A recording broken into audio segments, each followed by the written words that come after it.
Hello? Hello? Hello?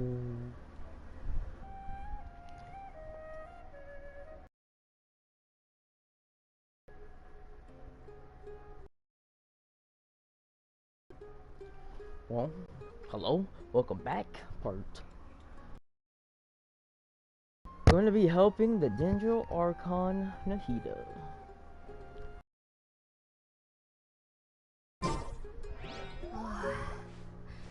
Don't you remember your adventure plan?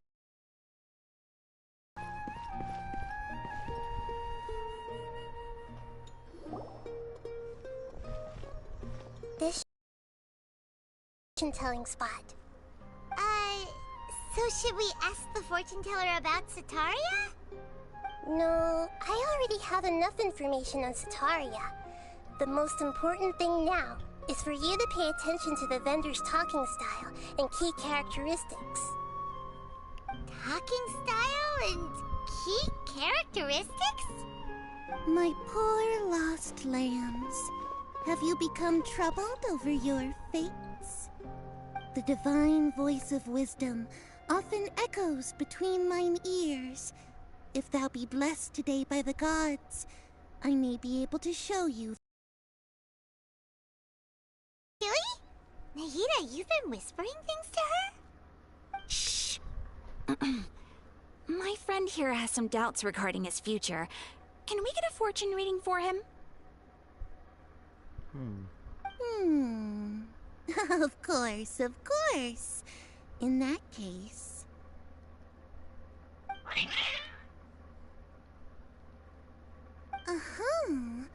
It would seem that Harut and Marut are quite wary of you. Perhaps at some time in the past. Only mocking the god of Animo, questioning the lord of Geo's financial savviness, and brawling with the god of Electro. Do those count? Oh, nothing. Go on, pick an aspect for her to divine.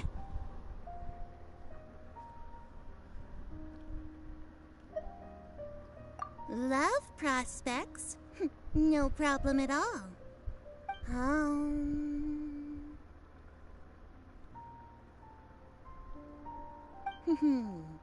The gods have spoken. The truth shall be revealed. One who is fated to cross your path will appear on... Huh? So many people will fall for you. How could that be? Harut, Marut, did you two spoil my divination? I've never read a fortune so absurd. Actually, Paimon thinks this is probably the most accurate fortune-telling you've ever done. I admit that the orientation of today's celestial matrix is, suboptimal. As such, there will be no charge. Is that so? Well, that can't be helped. If you were to bring some food offerings for Harut and Marut on your next visit, perhaps they could help you reverse the wheels of fate.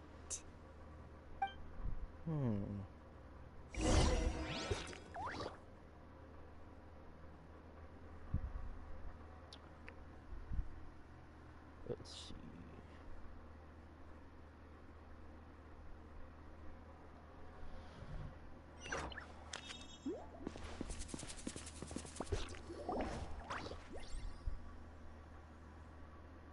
Is this another one of Sataria's favorite stalls? Yep. It belongs to a king. His father helped Sataria a lot when she first moved to Samari City, so she still comes by whenever she has time. When I start talking with him, listen carefully to the details of our conversation. Ah, dear customers! Would you like to look at some pottery? We caught wind of your great craftsmanship, so we specifically came to take a look. Oh, I recognize you. Aren't you Miss Catherine from the Adventurers Guild? Sounds like I'm in for some big business. Speaking of, where did you learn this trade? I suppose you could say it all started with my dad. He's a mason by trade, but I picked up an interest in clay while apprenticing for him. After that, I began making pottery by myself in secret, and I simply changed trades when my works turned out well. Although it's a pity that I'm no longer making much use of the knowledge provided to me by the Akasha. That's nice. You're making a living doing something you love. So is your father still working as a mason? Oh no, not anymore. A few years back, he fell from a roof and broke his leg. Since he had already saved enough mora over all these years, he's just enjoying the retired life in Port Ormos nowadays. I see. We wish him peace and happiness in his retirement. I'll have someone in charge of logistics at the guild come by another day for some goods. We'll leave you to it. Take care now. No problem. Rest easy, all our goods are sure to meet your every need.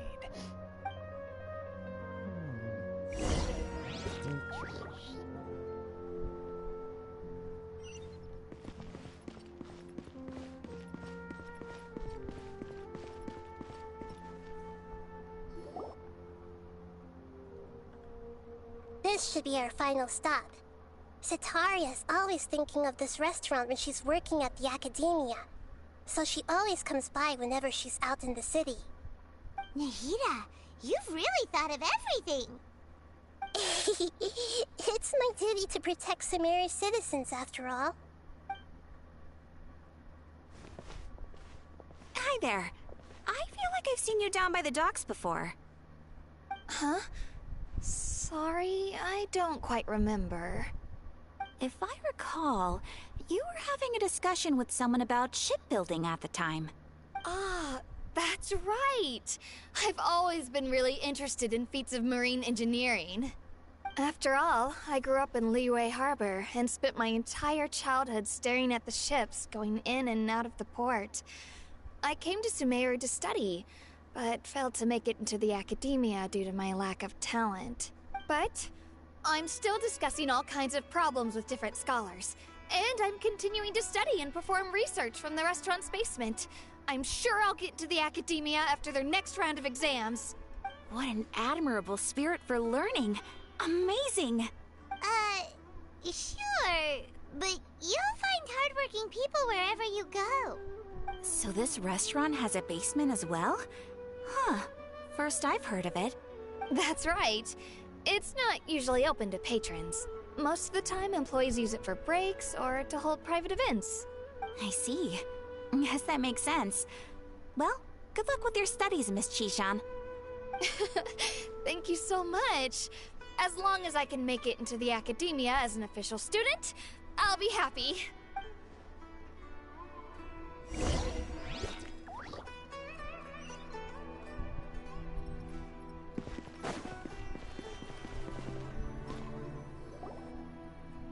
So, was that everybody? Mm-hmm. 3 familiar faces should be enough for Cetaria. What's the point of all the information we've collected? Cetaria is already used to avoiding her problems, so we must find a way to break through her usual sensibilities. I remember you mentioned that the Eremites in Port Ormos are all making a fuss about the upcoming resurrection of King Deshret.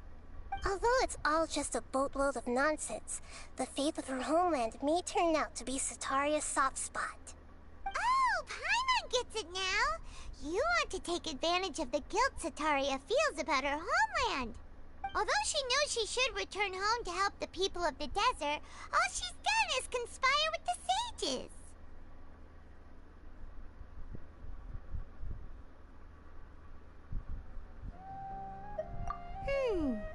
So how do we set that up? Well, King Deshret is long gone, and Cetaria is also too smart to fall for any simple tricks. If we simply engaged her under the guise of King Deshret's believers, she would definitely be weary of us, and we may not get anywhere. But if we were to borrow some of her close acquaintances to talk with her, her reaction would probably be very different. So, you mean you're going to possess those people we just talked to? Yep. Possess them through the Akasha, imply they've already converted to the faith of King Deshret, and then convey our made-up will of King Deshret. As long as everything goes smoothly, we'll get through to Sataria for sure. She'll never guess that we had anything to do with it. Ah, so that's how you're going to use all the info we collected on these people. It's so that you won't slip up and break form. Possessing them will only work if you can manage to pass off as them. Exactly. So, best of luck with impersonating them. Huh? Best of luck? But we don't know how to possess anyone. That's no problem at all. I'll just share all their senses with you once I've possessed them. As long as you're also wearing an Akasha terminal, the effect will basically be as if you've possessed them yourself. Huh. That is pretty convenient. But why does he have to do this? Can't you do it yourself? Although I've been observing humans for a while, I've never been good at imitating them. You're not wrong. It's always been painfully obvious whenever you try to pass as Catherine. If it was at all possible, I would have preferred to leave these people alone. But seeing how things are now, I probably should just accept it and push on. Yeah, don't beat yourself up over it. We're only doing this to help everyone, and we'll only be borrowing them for a little while anyway. Alright, then let's give it a go tomorrow afternoon.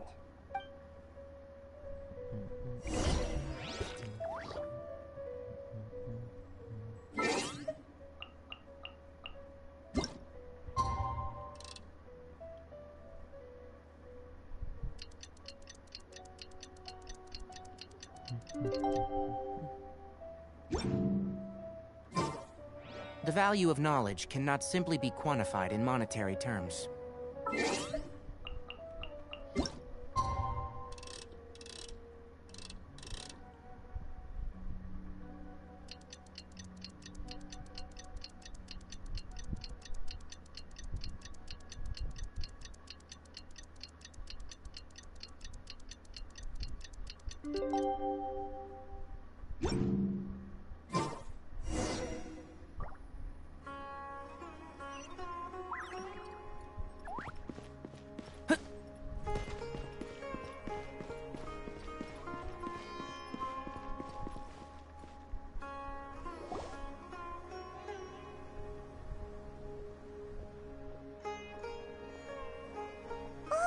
Here she comes! Sataria's here! Let's quietly follow her. Once she starts talking to her acquaintances, we'll find a safe spot to begin possessing. Hold up. Hold up just a second.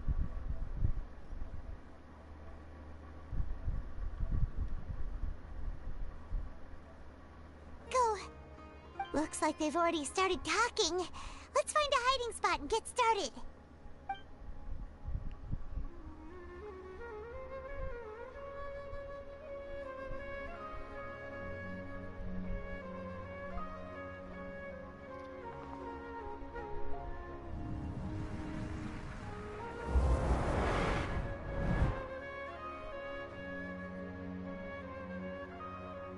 That's right. You really can't force anything when it comes to love.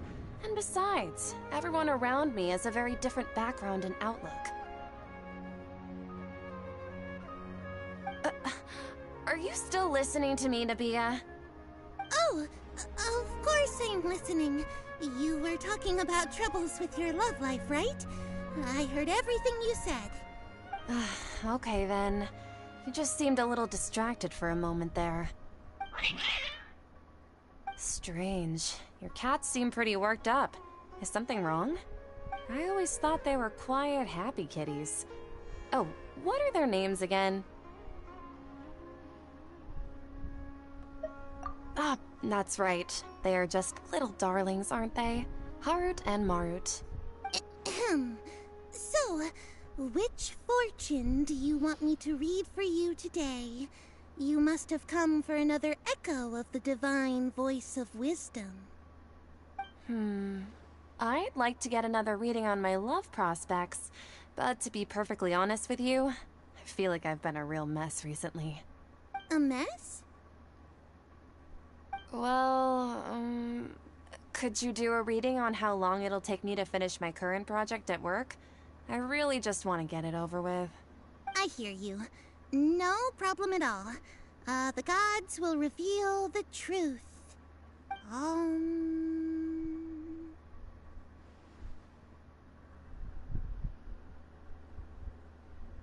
The gods are asking, Setaria, why haven't you gone home? Why haven't I gone home? Do the gods really know everything I've been thinking about? Setaria, why don't you just go home? It's a demand now instead of a question. The gods seem to be truly upset. I'm sorry. I know I failed the gods. Please pass on my most sincere apologies and ask for their divine forgiveness. And if I may ask, Nabia, is there a specific god who's speaking to you right now?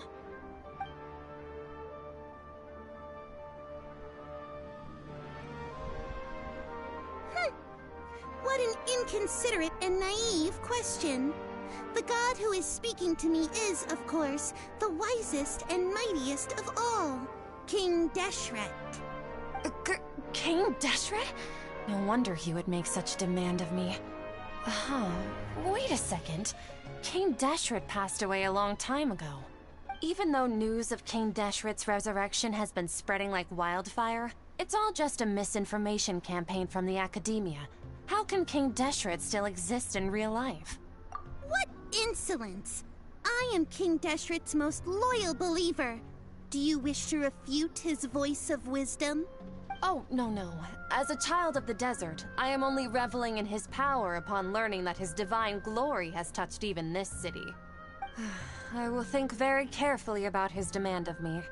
I'm sorry. I must go now. Wait!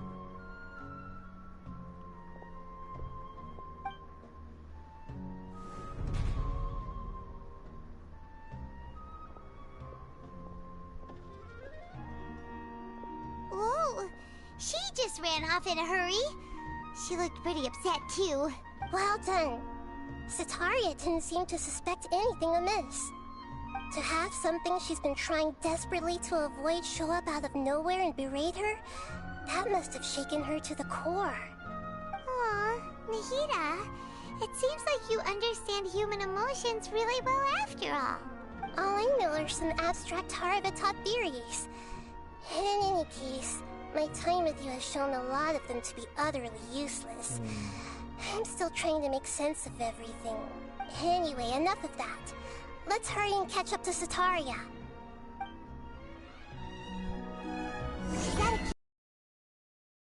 Let's get ready to possess him right away!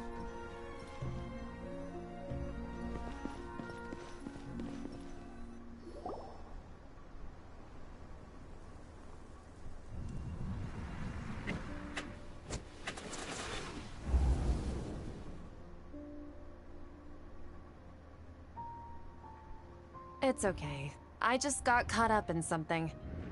Oh, actually, didn't you ask me to help you look for work? What kind of work were you looking for again?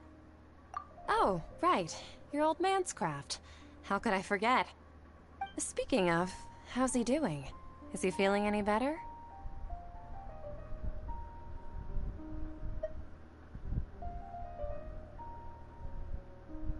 Huh? Wasn't he nursing a leg injury? If I recall correctly, his strong arms had always been his pride and joy. He sprained his arm a while back while trying to show off his strength. I thought you'd heard.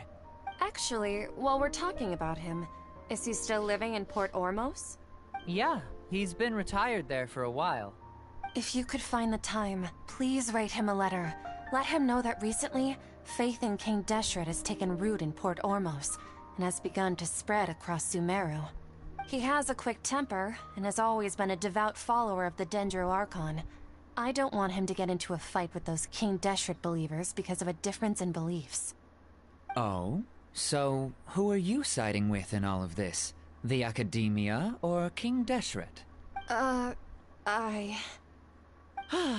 so jealous of you. You were born a child of the desert, Yet you chose to betray King Deshret, and now you spend all your time with those crooks from the Academia. Akeem, you don't mean... you've also become a believer of King Deshret? What's so strange about becoming a believer of the wise King Deshret? In fact, We're totally aren't not you obvious the at strange all. one? The one who still can't pick a side? Can't pick a side? Me? Whoa! Paimon had no idea you'd be so good at this! You really zeroed in on the issue and put it right in front of her. It might feel a bit overwhelming for Sataria. But once everything is over, I'll be sure to pay her a visit to her mind and explain everything. Anyway, let's keep going.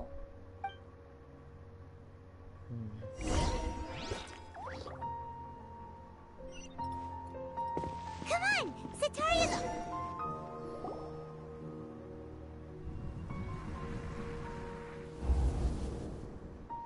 So, Shishan, have you noticed anything weird in the city lately?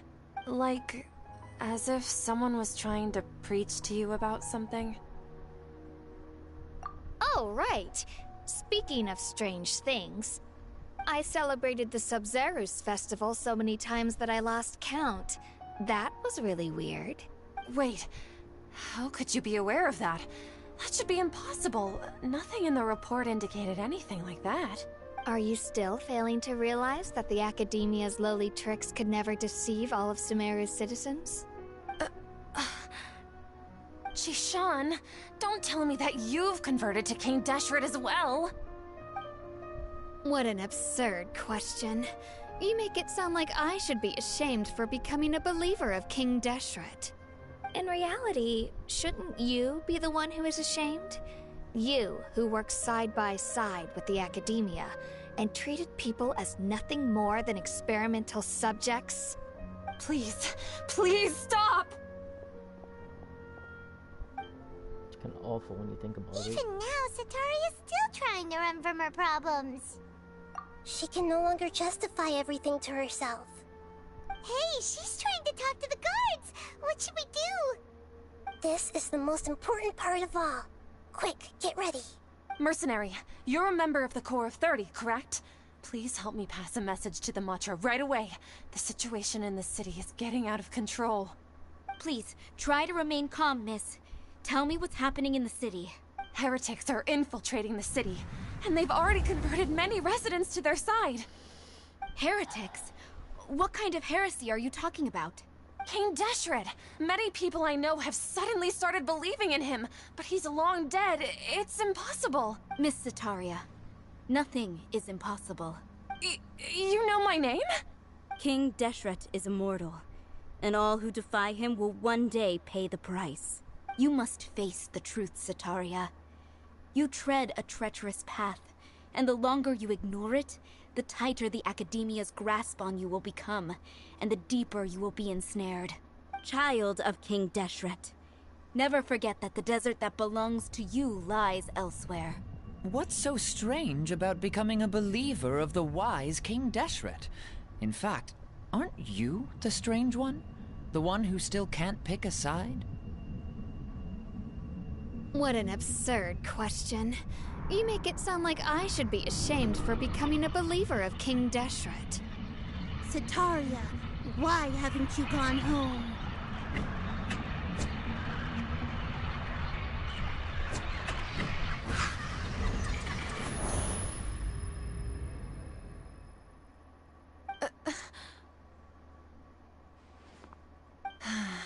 It seems that no matter where I run, I only keep finding more believers of King Deshret.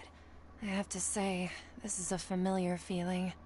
I've also been running from my guilt this whole time. Guilt over my part in the Sage's plans, and from ignoring the letters from the children of my homeland. But no matter how much I may try to ignore or get rid of it, my guilt always comes back. You won't necessarily lose your research opportunities by facing the truth. Besides, did you really want to conduct your research while carrying such heavy feelings of guilt? How do you know me so well? Are you truly just a believer of King Deshret?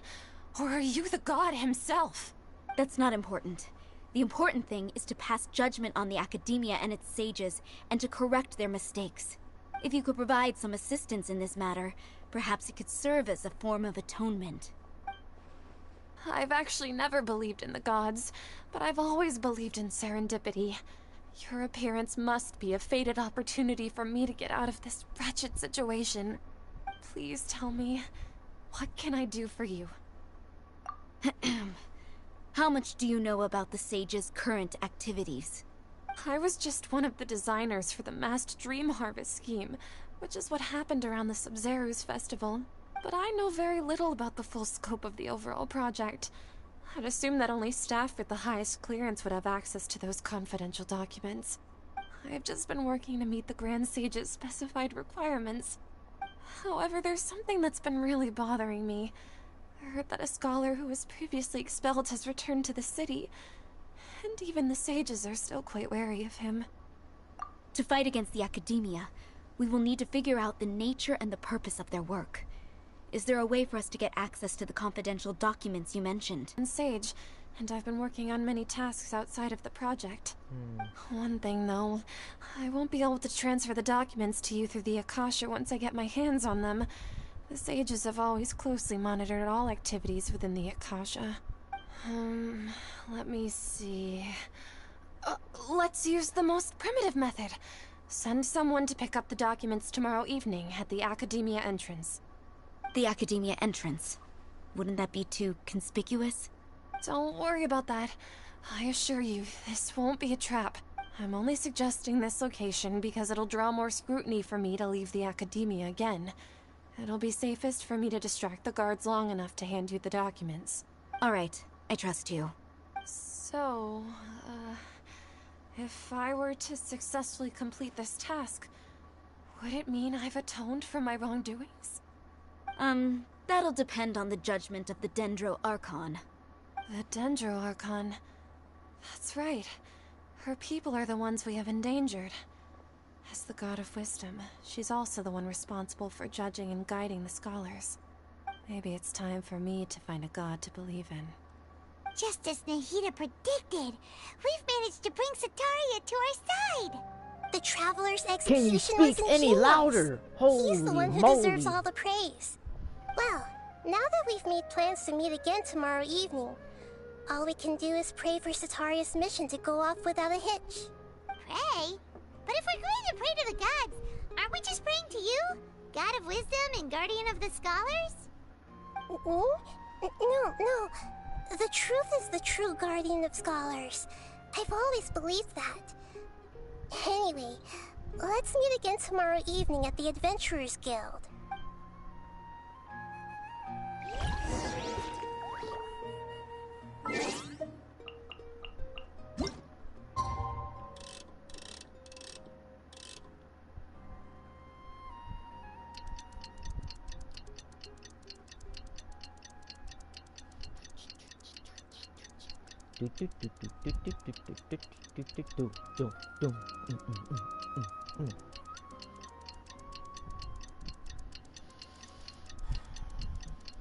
La da da, la la la la da da, la la la.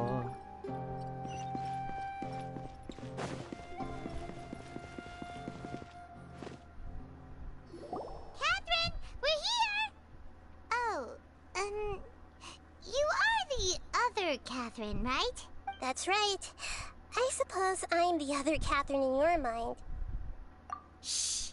We're on a secret mission tonight, so we need to protect Catherine's identity. Yep, Paimon's right. We cannot fully rule out the chance that the meetup tonight is just a trap. If something were to happen, my existence may be the only trump card we'll be able to play. After all, the academia should still be unable to confirm the existence of my consciousness in the outside world. Yep, exactly. Just what Paimon was thinking. Anyway, enough about that. Let's just make sure to be on our guard. Off? What do you feel is off? It's the middle of the night. Of course it's quiet. You're not getting paranoid, are you? No, I think he's right. It really is a lot quieter than usual. If you look around, there seems to be fewer people on the streets. I'm not sure if this is the case for the entire city, though. Huh. Maybe it's just a coincidence. Maybe Sataria figured out a way to not only distract the guards, but also to get everyone to go to sleep early, just so we can exchange the documents in peace. I also can't quite figure out why things feel a little off. But now that we're here, let's go ahead and meet her as we planned. Well, regardless, as long as you're here with us, Paimon feels a little safer.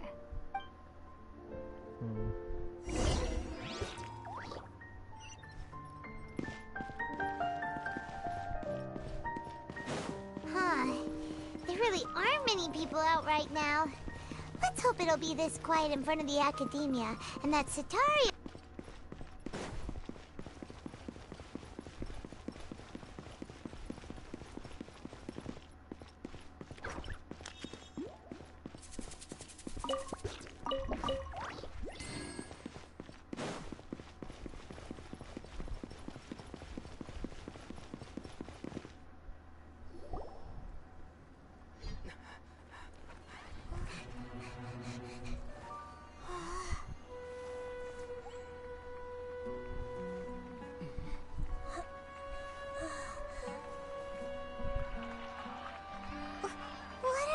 people doing here at this hour of the night?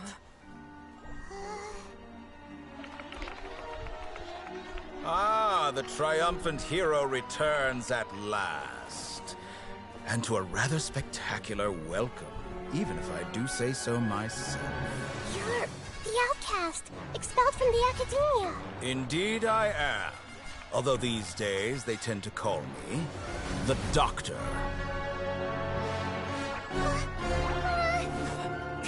If you're looking for your researcher friend, she has already been taken into confinement. With some basic caution, she could have discovered the listening device on her person. Clearly, she lacks the degree of rigor expected of a true scholar.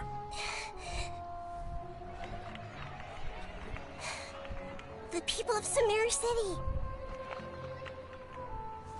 What have you done to them? I simply made some minor adjustments to their Akasha terminals. Now they can deposit information directly into the subconscious. As you can see, all these lovely people now believe this traveler is a hero who has just saved the world. My experiment is a success. And now it seems they can no longer hold back their sheer adoration. Oh no! What should we do? These are all just regular people! Leave now. You need to get out of here. What? That guy's a Fatui Harbinger! We can't just leave you here! Nor can I abandon the people of Sumeru!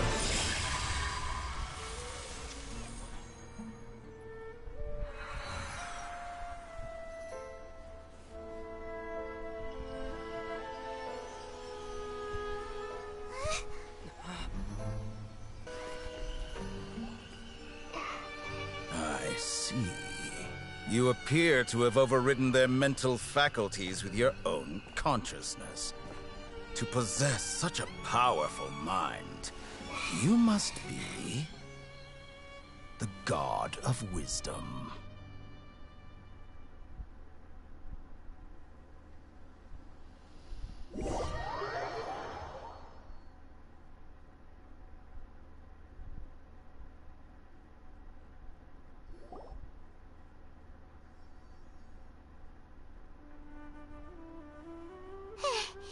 This should be far enough. Paimon needs to catch her breath first. Is Nahida going to be okay? We only made it out because of her. Paimon wasn't counting on running into a new Harbinger here, let alone such a high-ranking one. That guy was number 2. So scary.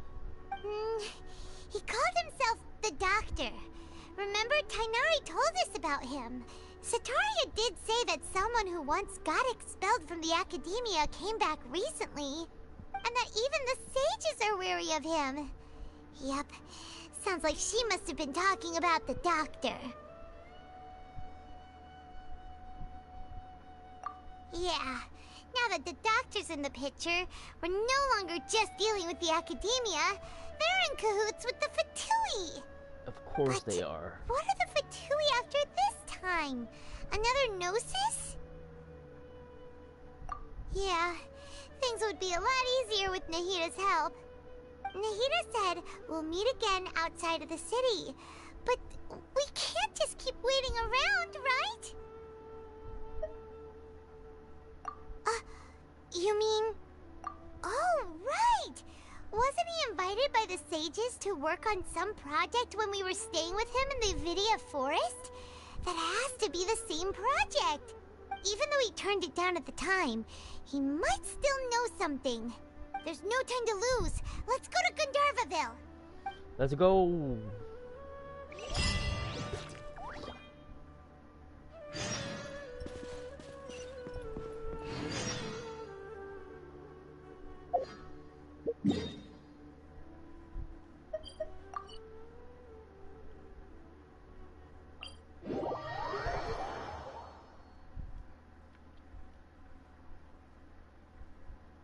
Don't be afraid to make mistakes. It's all part of the learning process.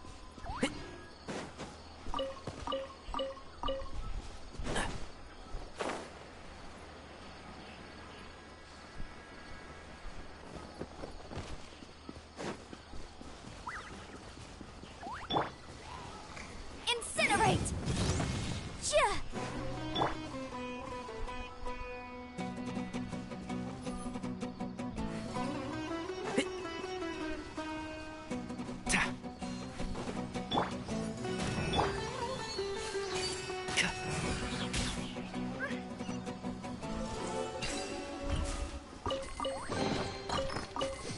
Smells like something good is inside.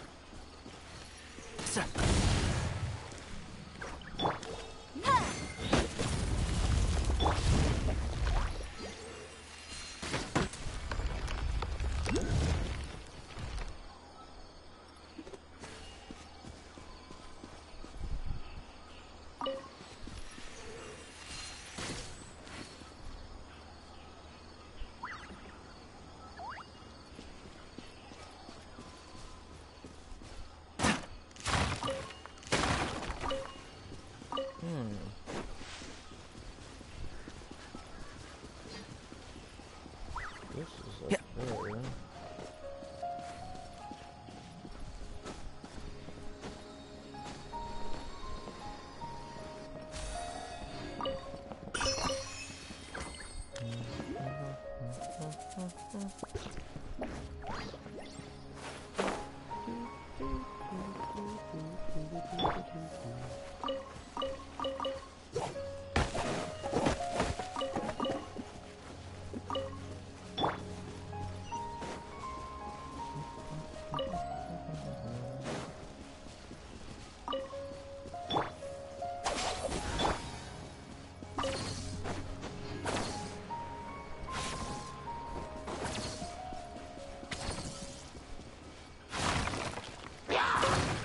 Enshroud! Motion to compel! Ja! Ja!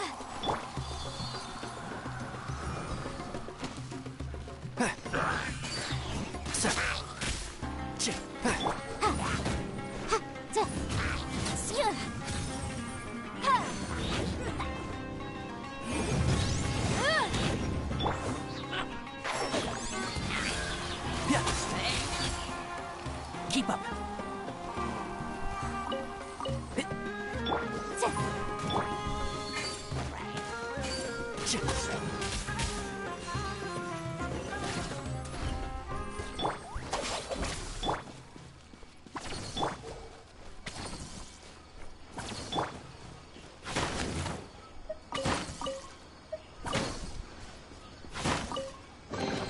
Why is there a chest here?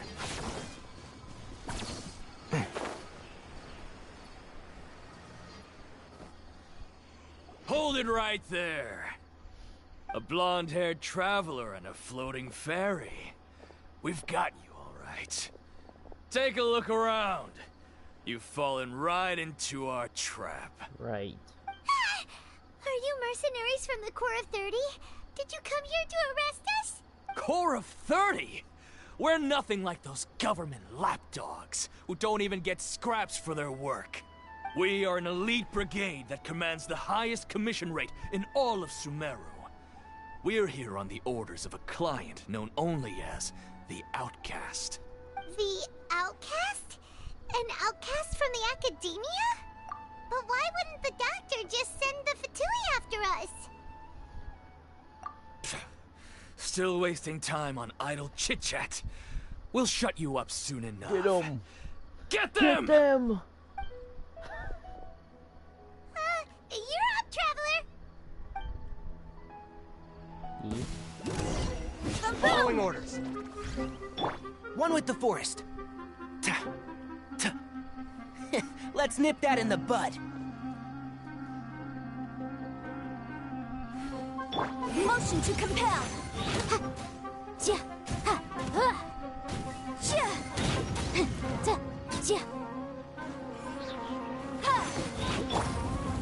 Enshroud.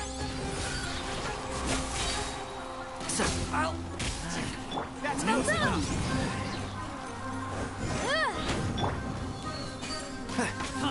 I hear everything. Keep up. One with the forest.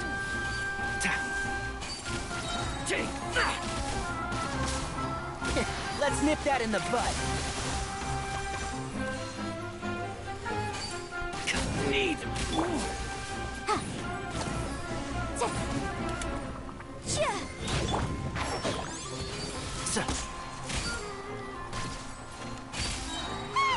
It isn't over yet! Here comes reinforcements! I'll uproot you! Enshroud! I'll Incinerate!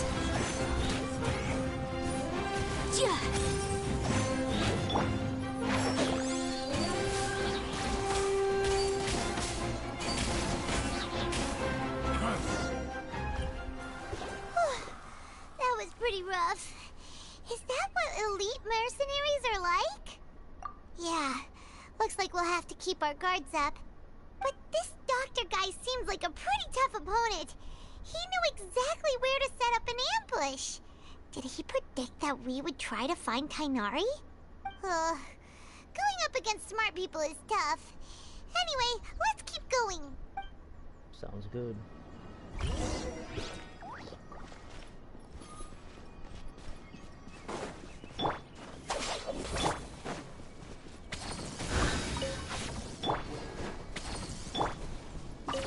keep up.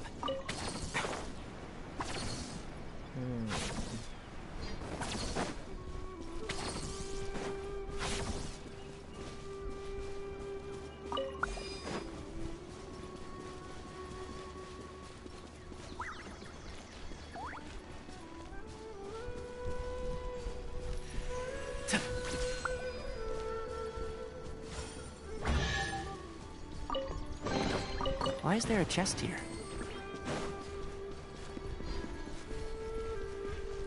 I am dumb.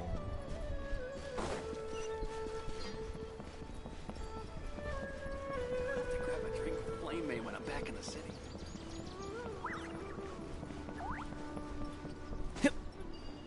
Shit.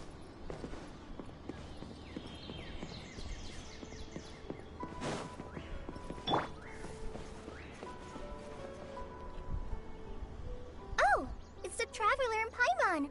What are you two doing back here? Kale! It's nice to see you again! Are you doing alright? To be honest, I'm not doing too well. My Elazar has been progressing at a faster rate lately. I'm finding it harder to complete more intricate tasks. As a result, Master Tighnari is taking me off the patrol schedule. He will only allow me to stay here and coordinate other people's tasks. Oh, Kale! Speaking of Tighnari, did he go off on patrol? We're here to talk to him. Oh, Master Tighnari? He just left the Avidia forest a little while ago. He was headed to Party's DI. Huh? He left? What? Isn't Tainari always saying that he never wants to leave the Avidia forest? He even turned down the sage's invitation. I thought it was weird too. Master Tainari always prioritizes his work as a forest watcher above everything. He almost never leaves his post. He left in a hurry this time, though. No, I only found out that he left through a message he left behind. He also made sure to delegate all his tasks using a schedule. To leave in such a hurry? I'd guess he had something urgent to take care of. Master Tainari originally studied in the Immorta Darshan of the Academia, and Partis DI is something like the Immorta's research base. Many rare shrubs and grasses have been planted there for research. I know that before he became a forest watcher, Master Tainari once spent a long time conducting research at Partis DI. A research base, huh? Gotta wonder what kind of research Tainari just decided to work on all of a sudden. Interesting. Oh, we don't have a lot of time, so let's go look for him at Party's DI.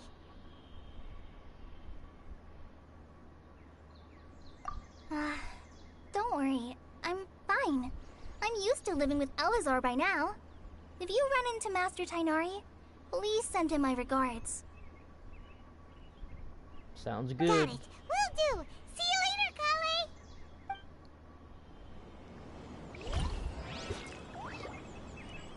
How many Rupeshva mushrooms do I need to sell before I can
You're okay.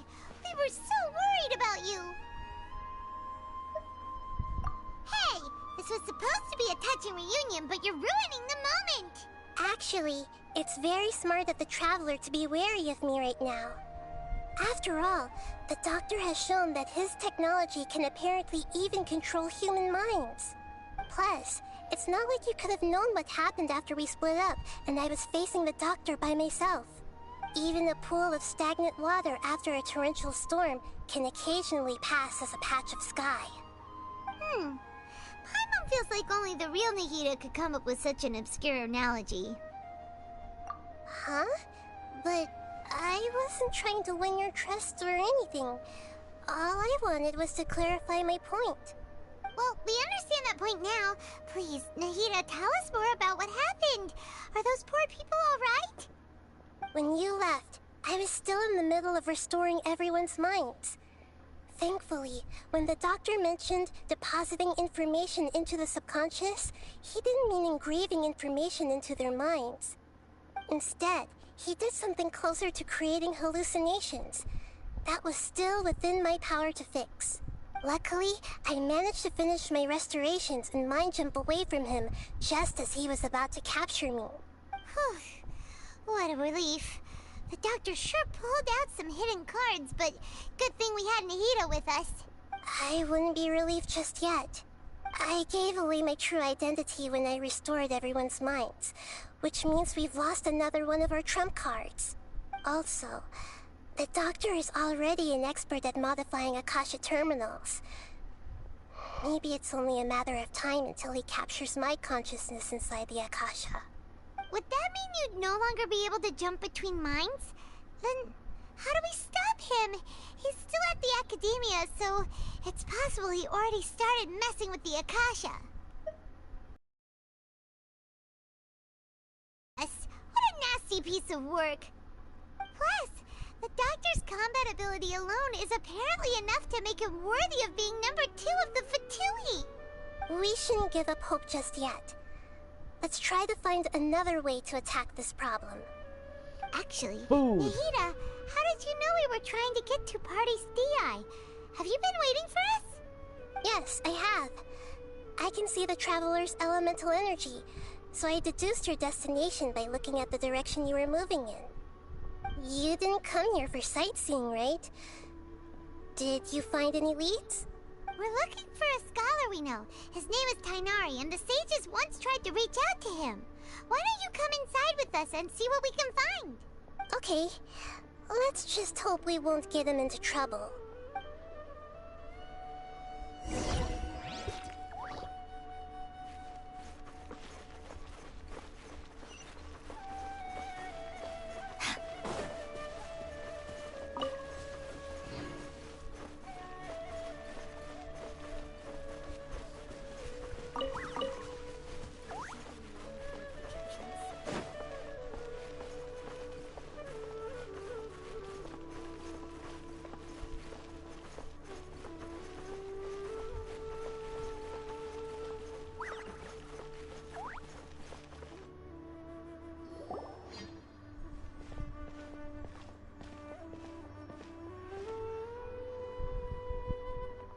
Traveler?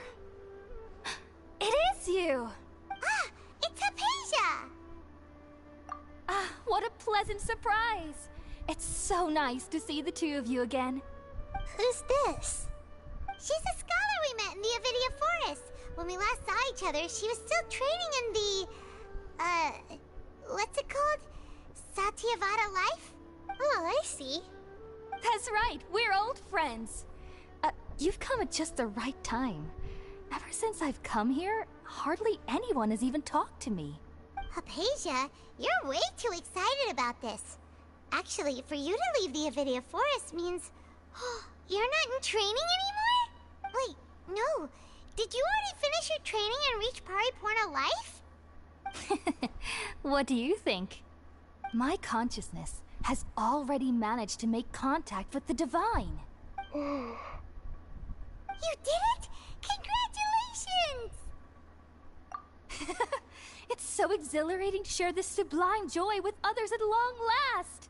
When my consciousness made contact with the gods. Ah, what a supreme and unparalleled experience that was! That sounds incredible!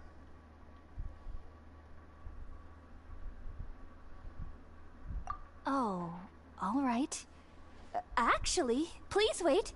I haven't forgotten my promise to you. Remember? I promised to help you understand what you saw from Irminsul once I gained deeper insights. My current self has not only gained true insight, but I can even help you establish a direct connection to the consciousness of the divine. You can do that? I've never heard of anything like that, but if you want to give it a try, I'll do my best to protect your consciousness during the process. Hold on. I brought some spirit borneal with me. This is still a crucial part of the ceremony. We're using that incense again? All right now. Hold my hand. I'll help you establish a pathway to connect your consciousness. Okay. I don't know. I don't know about this. Ready?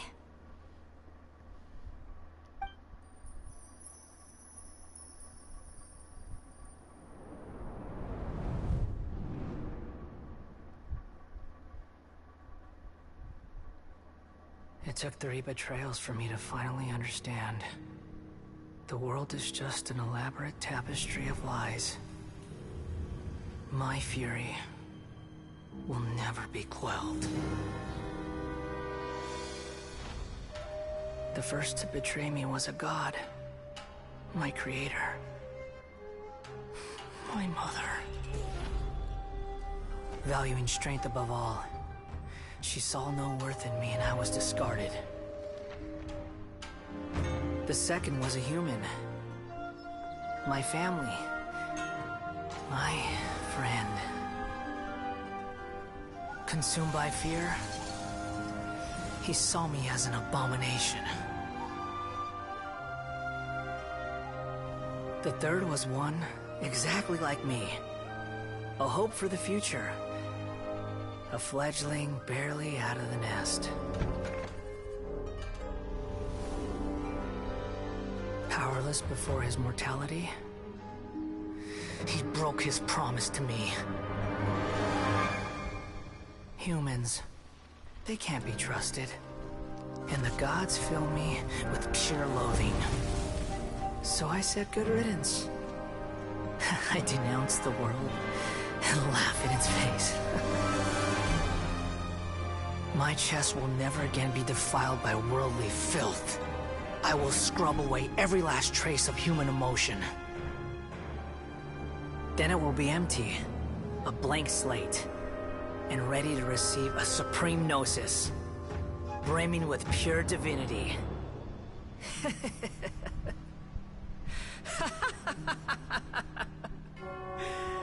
There is no need to fear. The pain will be brief. Your era is coming to an end.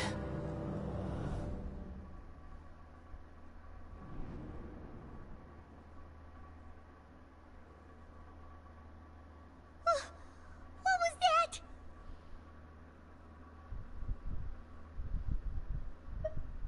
Did we actually just see the Balladier's memories? Everything matches what we know about him. But how is he connected to the divine consciousness that Hypatia was talking about? You saw it, right? You felt it, right? Such a majestic god! Such a noble will! Such sublime You're emotion! fucking crazy. Alas, shame. If only that which beats within my chest wasn't a filthy mortal heart. Oh, great and merciful God, please grant me forgiveness and salvation. Do you understand now? I'm afraid this is no Puripurna life, but rather... Ah! You... Why are you so mean to me? Why is everyone hiding from me? I found divine wisdom. Shouldn't I receive praise and honor? Haven't I uncovered that light in the darkness? Hypatia?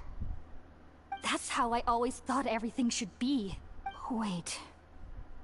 Have I... already lost my mind? Maybe.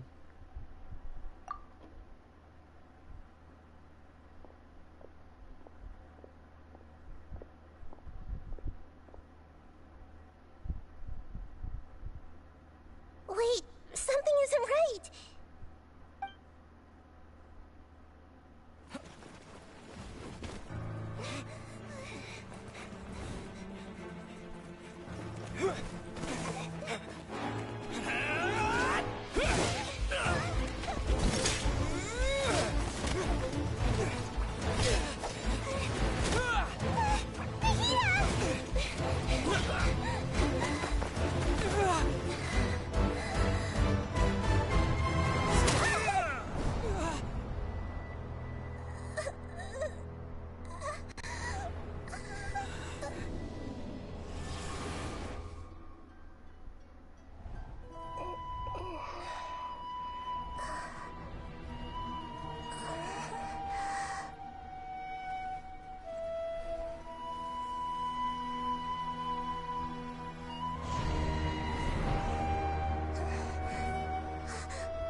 Interesting.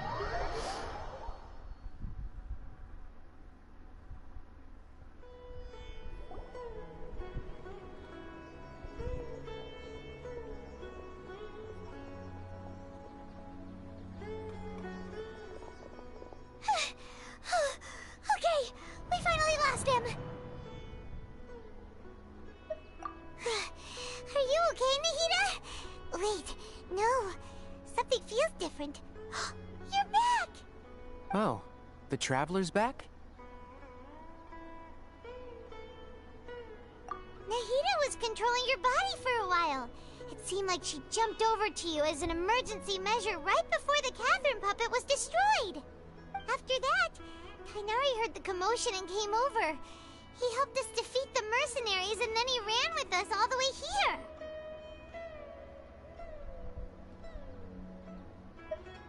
What? You swapped places? You mean your consciousness also went into Nahida's body? Wait, then where is Nahida's consciousness? Where is she now? I never imagined that an individual's consciousness could be transferred around like this. Had I not seen it with my own eyes, I would have never believed it. I don't think this can be achieved with current human technology. Also, while we were running, the consciousness in your body told me to pass on a message. She said, "The doctor has found a way to trap my consciousness, so I can't journey with you anymore." No. But even in a moonless night, a shower of starlight can still drown out illusions and lies. Oh no! Nahida's trapped in the sanctuary of Surasthana for good this time. Was that message all she left for us? It's pretty vague.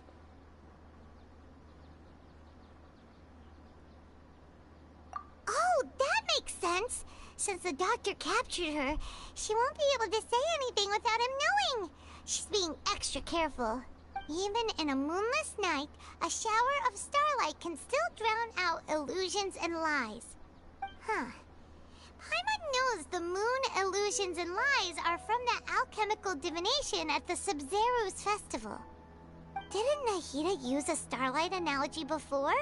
It had something to do with Sataria. Oh, that makes a lot of sense. Huh. Do you think Nahida was telling us to go find help in the desert? But she isn't with us anymore. Think we'll be okay? Paimon, you said Sanctuary of Surasthana, correct? Does this mean that this Nahida you're talking about, the consciousness who was occupying the Traveler's body, is the Dendro Archon? Your guess is correct, but the situation's a bit complicated, so it's really hard for us to explain right now. That's all right. A scholar's curiosity doesn't need to be appeased right away. As for the complicated nature of the situation, safe to say I have witnessed that for myself. I've spent some time with you, and it looks like the Dendro Archon's also on your side. So, I trust you. Thank you, Tainari. Oh, actually, we came here to ask you a question. What do you know about the project that the sages have been working on? That. While I was indeed invited to join that project, the sages were always secretive about its scope and goals, so I eventually declined. All I know is that the project has something to do with the restoration of Irminsul. Huh? Did you see something when you were in Nahida's body? What? Do you have any evidence?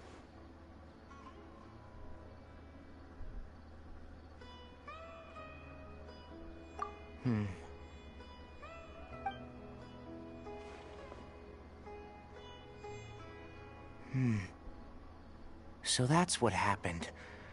That explains why Hypatia's symptoms were different from those of the other scholars who went mad. It's because she made contact with the consciousness of a new god who is still in the process of being born. Tainari, did you leave the Avidia Forest because of Hypatia? I did. I noticed Hypatia's mental anomalies, but since her symptoms were rather atypical, I secretly took her to Pardis Di and began searching for a way to return her to her normal self. If I didn't take action, Hypatia would have already been taken by the Matra to the desert, doomed to a life of exile at Aru Village. Now that you mention it, I knew the Academia has never thought particularly highly of Lesser Lord Kusanali, but I still didn't expect them to do something as arrogant as creating a new god. Looks like I made the right decision by not accepting their invitation. The Doctor and the Balladeer. We have 2 Fatui Harbingers in Sumeru. Sounds like we're in for a bad time. From your description, I don't think they've completed their project. There may still be room for us to intervene. But then, what is the connection between creating a new god and restoring Irminsul? Yeah, it feels like we're still nowhere close to figuring out the Sage's goals. Right. We've pretty much gone over everything we need to know, so we should head out. How about you, Tighnari? What are you going to do? I'll stay here for now. I still want to try a few more things to help Hypatia. If you're planning to go into the desert, start by heading for Caravan Ribat. That'll be your fastest route. Come find me here if there's anything else I can do to help. May the spirit of wisdom go with you. Thanks, Tighnari. Hopefully Hypatia will feel better soon. We're off then.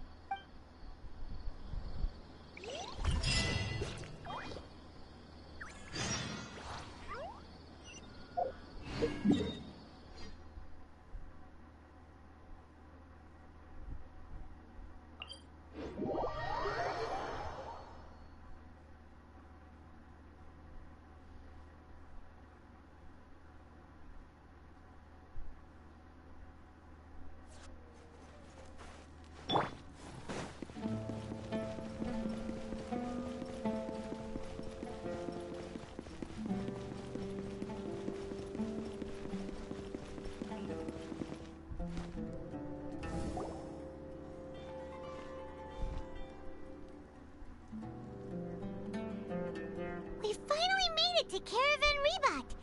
It's pretty lively here. So, just past this wall is the desert, huh? Oh, wow. Paimon remembers hearing people call this the Wall of Samiel. It's made to block sandstorms from the outside.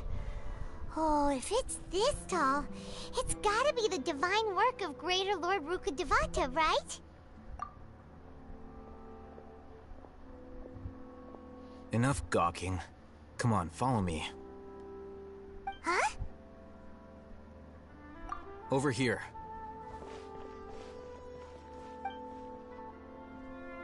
Oh, Hatham went that way! Let's hurry up and follow him. Wonder what he's up to.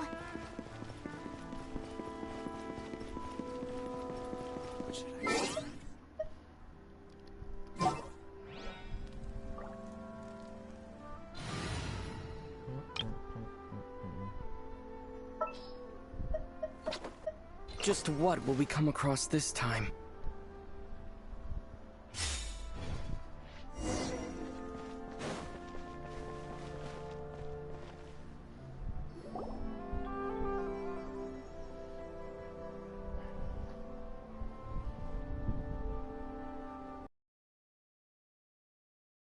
What the... Where did he go? How did we lose him? They were just here a second ago. More Eremite mercenaries?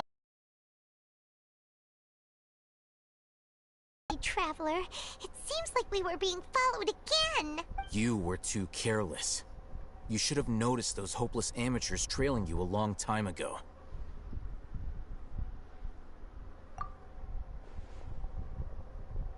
There's no need to thank me. I've never cared to keep track of personal favors. All I did was correct a mistake I happened to come across. It's a habit I developed at the Academia. You really gave Paimon a scare, Alhaitham. We never thought we'd run into you here. Last time we met at Port Ormos, didn't you say you were going back to the Academia? Wait, don't tell Paimon that you're here to take us back on their orders! Oh, so you've already landed yourselves on the Academia's hit list. I can't say that I didn't expect it. However, Had I wished to turn you over to the Academia, don't you think you'd already be the Eremites' honored guests by now? Oh, right. You do have a point. I have no interest in running errands for that project. As a scholar, I've always belonged to the camp that promotes researcher autonomy. And these days, you're more fascinating than anything the sages can offer. Not quite. To tell you the truth, I'm still investigating the Divine Knowledge Capsule. Unfortunately, I've run into some difficulties. Everyone says the capsule originated in the desert and was eventually moved to Port Ormos. If I am to get to the bottom of this, I must understand how the capsule first came to be. Which brings me back to you, and why you're so interesting. The leader of Ain al-Ahmar used the Divine Knowledge Capsule right in front of you, and upon seeing him, your expression became perplexed, and you were lost in thought for quite some time. To have that kind of reaction, I think you must have realized something. Are you interested at all in sharing what you've been hiding from me?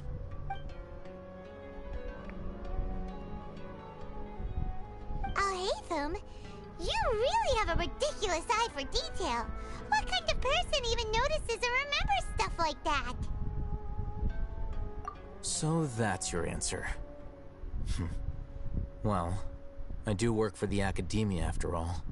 So considering that, it is indeed wise to keep your cards close to your chest. But that does prove you do have some undisclosed information about the Divine Knowledge Capsule. Am I right? No matter. Rather than simply learning the answers from you, I'd still prefer to investigate on my own. Speaking of, you two are also headed to the desert? That's right! We have the same plan as you! But we don't really have any concrete goals at the moment. Then I'd suggest starting with Aru Village. It's the largest settlement in the desert, so it'll probably have more resources and intel than anywhere else. Well, would you like to head there together? It's always better to travel with someone you know. Let's go!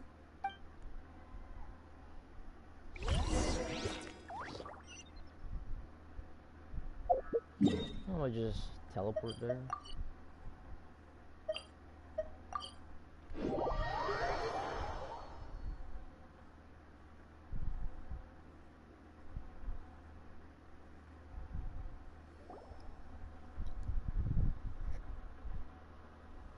Before us lies Aru Village, the safe haven of the desert folk. Whoa, this landscape is really something else. What a cool place! Let's go check it out!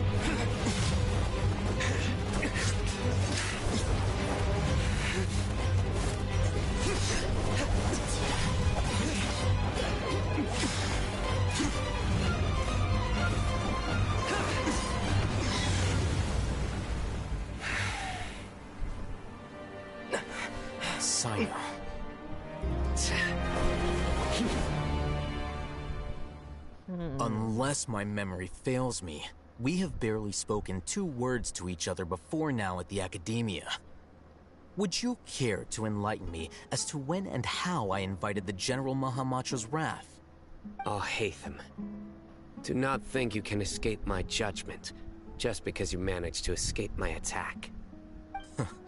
Judgment? So that's how you'd characterize your actions here, is it? Or would elimination perhaps be a more accurate description? Had I used my full strength, not even this traveler would have been able to stop me. Though styled like an assassination, I sought only to ensure that my target would be unable to flee or resist.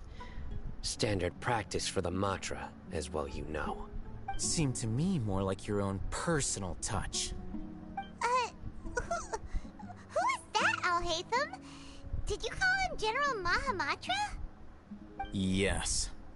General Mahamatra Sino, head of all the Matra at the Academia.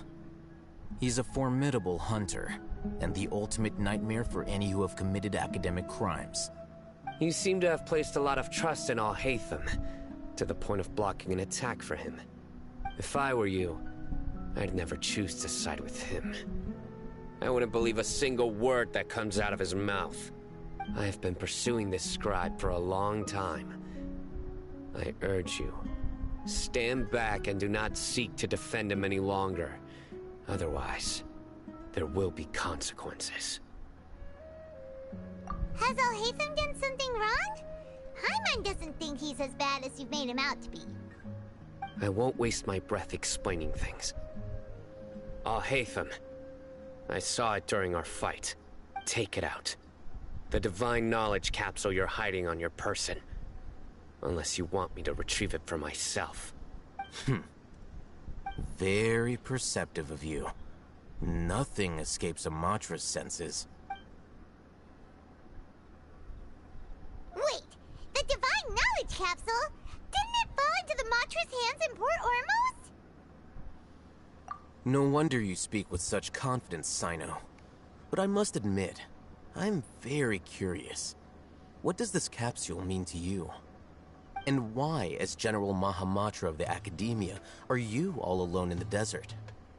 As far as I'm aware, the other Matra have been speculating about your disappearance. Have you been given a mission that's, let's say, morally dubious?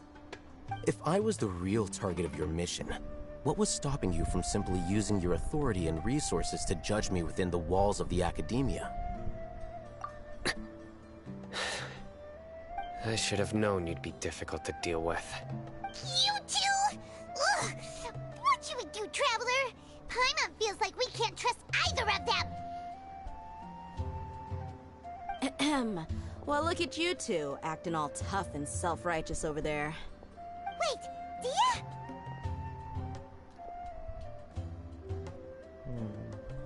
Great! Finally, someone that we can trust! You gotta help us out here, otherwise these two are gonna start fighting again! Yeah, sure looks that way. Two giants from the Academia duking it out once and for all. Not something you get to see every day, that's for sure. Listen, I know you academic types love to fill up your big brains with self-righteous morality and lord your empty rules and virtues over each other. But how dare you bring your petty disputes into the safe haven of Aru Village? It seems like someone's gonna have to beat some sense into your thick skulls until you finally learn to respect these grounds.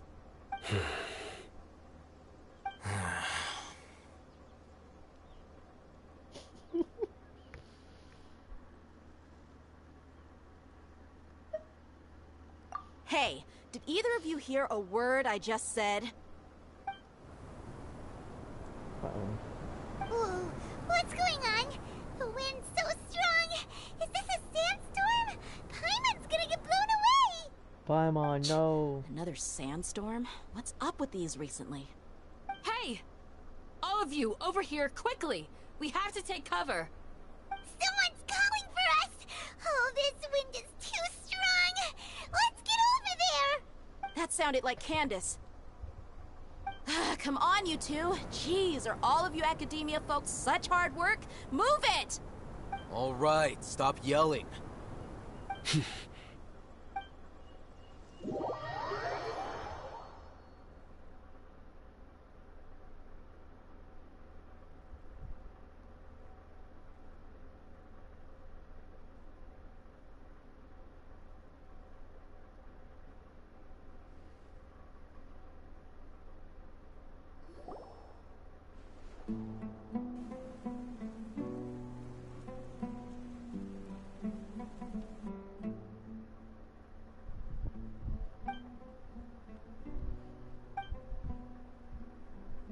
Well, this is pretty awkward.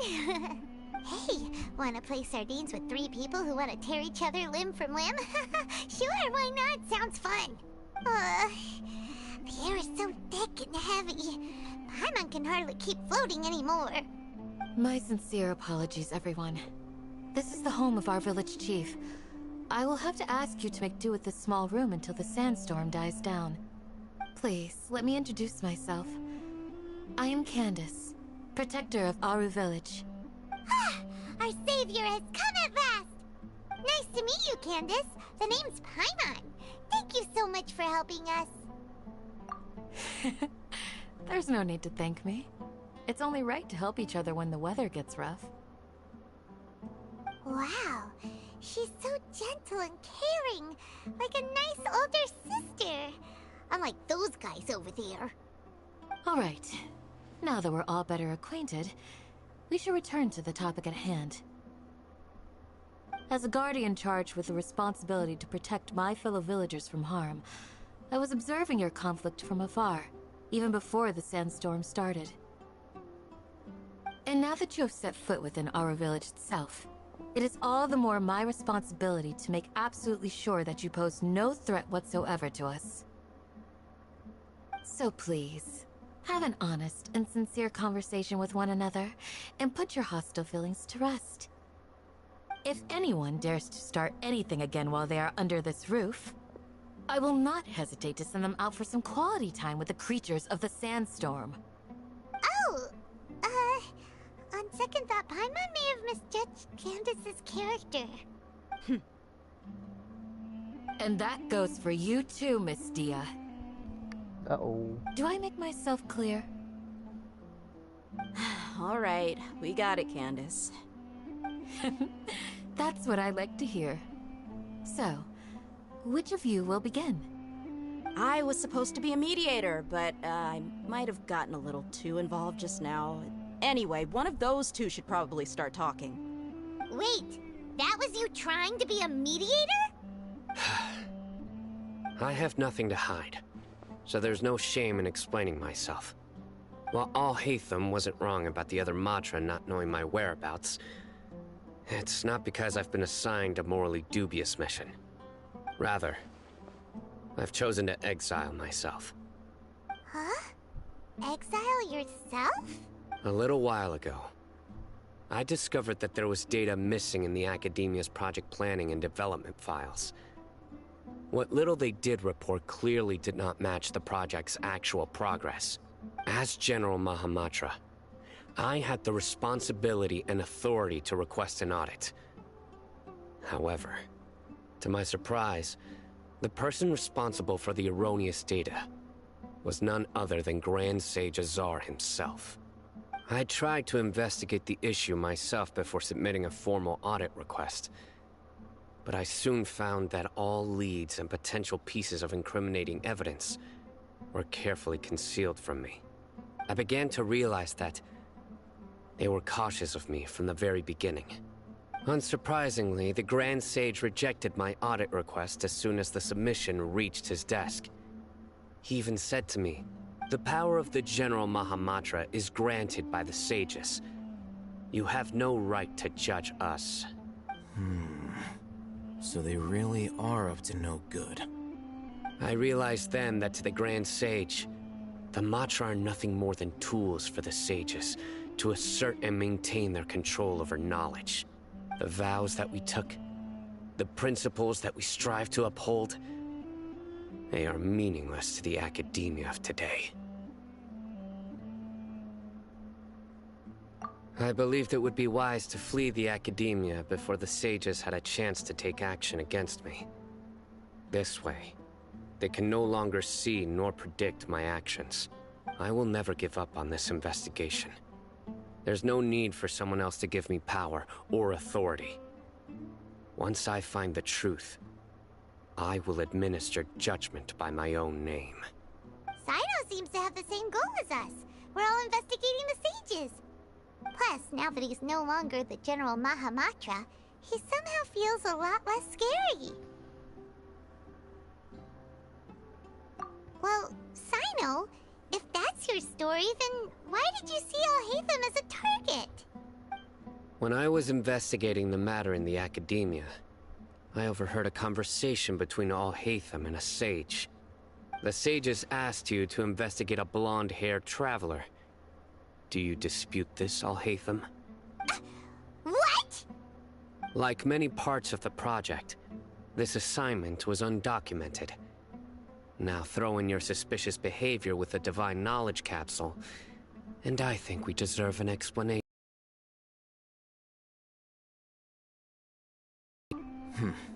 Yes. I was indeed tasked with investigating the Traveler. I'll hate them! After all, the promised reward was so great that hardly any scholar could have refused. The sage told me, once you've completed this assignment, I can give you a glimpse of divine knowledge. A most enticing offer. Unfortunately, those academics don't know me at all. Their words contained one key piece of information, namely that divine knowledge indeed exists. That gave me all I needed to know. From my perspective, the sages are far from trustworthy. Think about it. Isn't it a little strange they're so willing to share divine knowledge with anyone, even as a reward? So, I began my own investigation following the lead of the Divine Knowledge Capsule. In the end, I realized my wisdom in committing to this rather than collaborating with the sages. Had I been less guarded, I probably would have ended up like that Ain al-Ahmar mercenary, incapable of remaining sane for long enough to hold a conversation. You mean that the sages originally planned to dispose of you, using one of those capsules that drive people insane?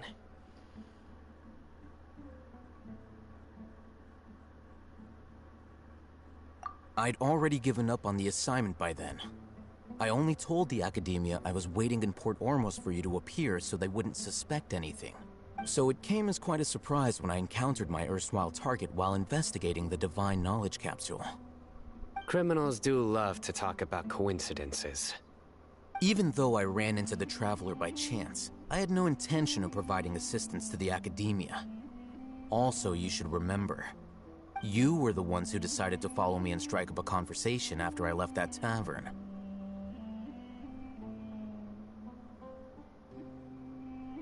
That's true. Al-Haytham helped us out at Caravan Rebat as well. Maybe he's telling the truth. I'm willing to apologize, if that's worth anything to you. I took the Divine Knowledge Capsule behind your back because I judged its existence to be a significant risk. I felt that it would be best for no one to interact with it before it had been properly studied. After all, curiosity often proves to be the most dangerous thing in this land. You should be well aware, Scribe Al-Haytham, that curiosity can also lead you to danger and suspicion. Answer me this. Did the sages share any information about their project with you? Have I not made myself clear? You and I are both distrusted by the Academia. Do you really think they would tell me anything? Fine. Although you haven't completely proven your innocence, I won't regard you as an enemy, for now. As you wish. Stubbornness. Good. I'm glad to see you two clearing up your misunderstandings. And now you, Dia. I believe it's your turn. Oh, sorry. Whatever the boys were talking about must have been so boring that I spaced out. My situation is pretty straightforward.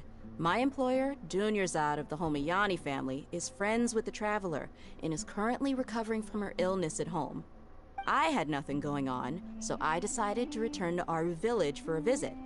I was actually looking forward to a pretty exciting time getting back together with everyone here. But then I saw these two random guys in the middle of a pointless argument. It ticked me off, and things went downhill from there. Is that all? Well, I will admit that definitely sounds like your style. In that case, welcome back, Dia. That's more like it. I missed you all so much, Candace. Oh no. Whoa! What was that sound? No need to worry. Now that you're no longer at each other's throats, please make yourselves at home. I'll take a quick trip outside to clear out some of those creatures in the sandstorm. Creatures? In the sandstorm? Are you sure you don't want some backup? Fighting in a sandstorm is not for the faint-hearted. Anyone without extensive training in these conditions is at a disadvantage. You needn't worry. Yeah, just leave them to Candace. Don't worry, she's as tough as they come.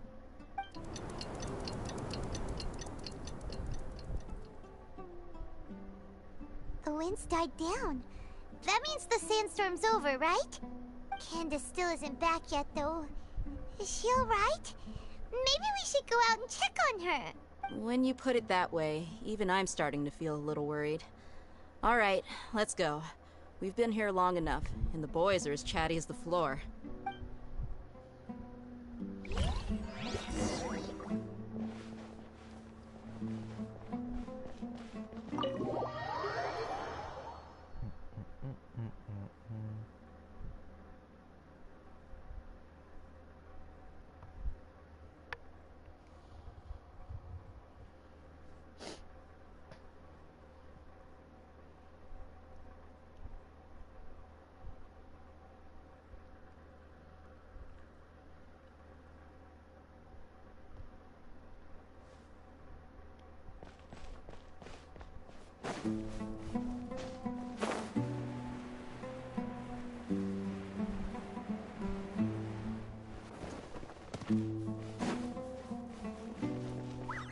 Great.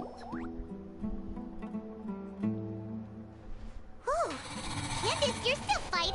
You've been out here dealing with these creatures the entire time? Yes. They just keep coming in waves. I've lost count of how many I've defeated. Before I realized it, even the sandstorm had stopped. Ah! Here comes another wave! Leave this round to us. I got interrupted earlier, but now I have something to take my anger out on. It's been quite a while since I've seen the Flame Mane in action. I'll leave these to you then. I'll be sure to put on a good show. Let's go!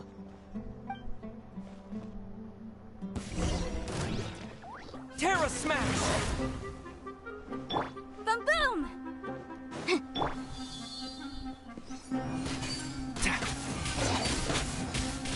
Let's nip that in the bud.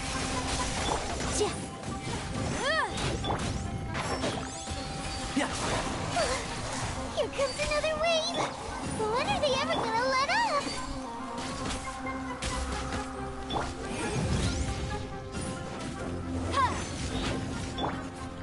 One with the forest. I hear everything.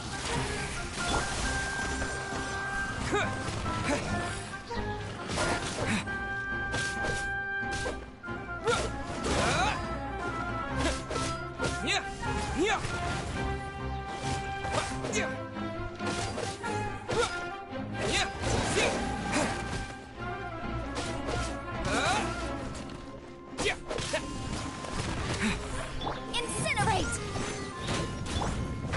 Can't see?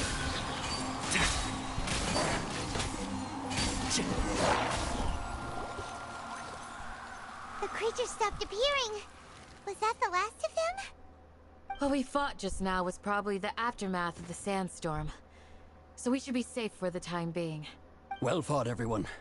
No injuries, I hope. Huh? Who are you? Ah, my apologies. I haven't had a chance to greet you yet. I had my hands full taking care of the village's elderly and children. I am the chief of Aru village.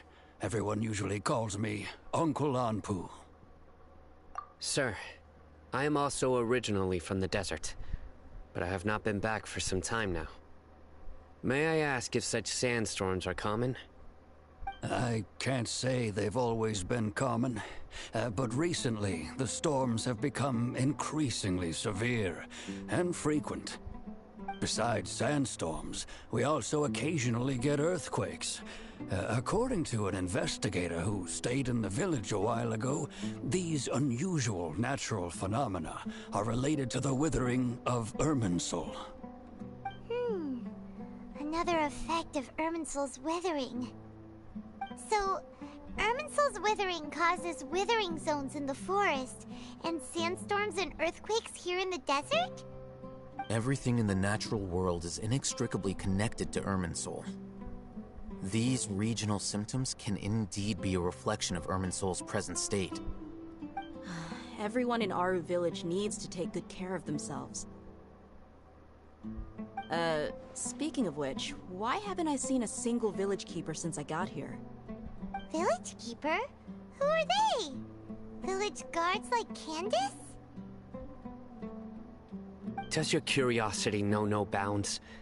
Village Keeper is how Aru Village refers to mad scholars exiled here by the Academia. Most of them are scholars who lost their sanity after a period of training in the Avidia Forest. The Academia believes that their crazed mutterings may have a negative effect on the psyches of other scholars.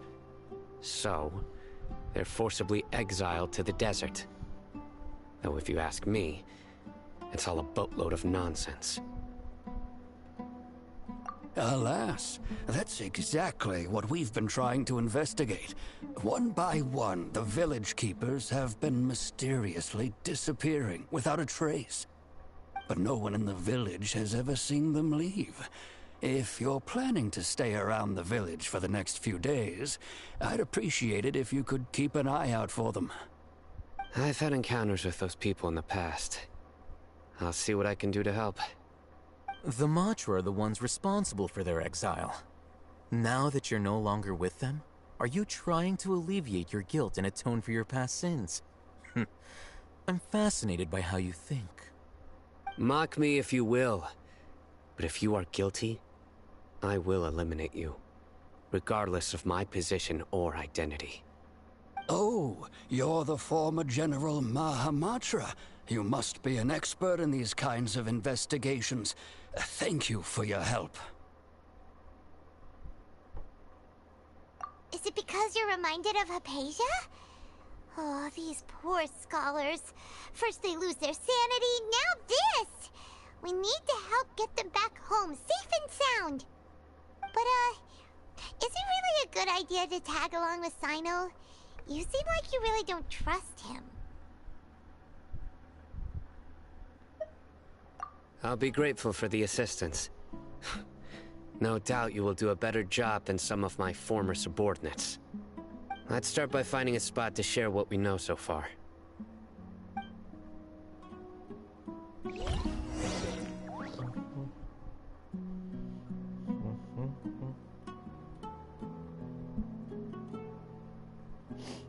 Alright.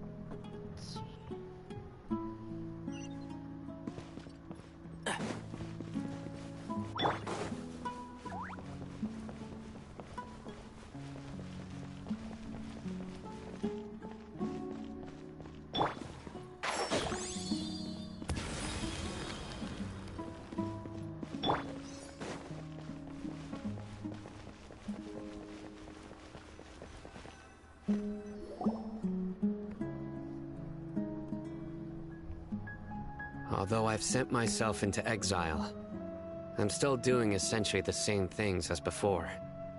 Do you still have any questions for me before we start our investigation?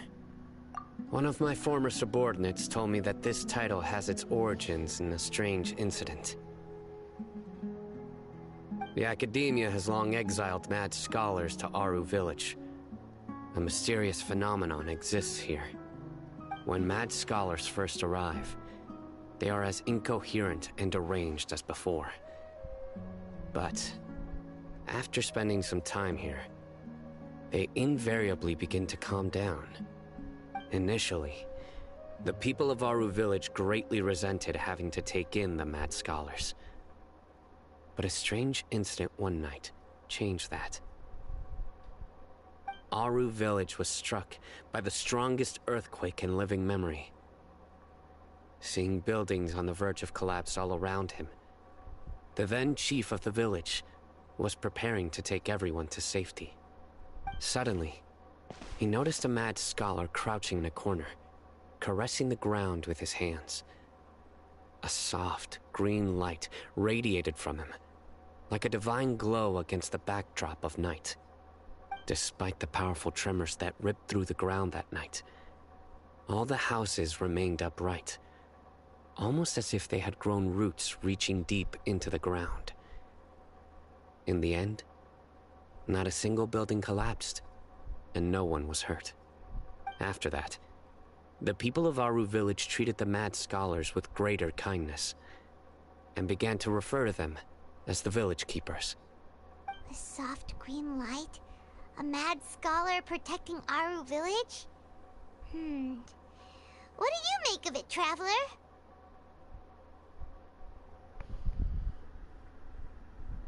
Paimon thinks so too. Actually, Sino, do you know if any of the mad scholars continued to wear their Akasha terminals at Aru Village? In theory, they would continue wearing them so the academia could still monitor their activities.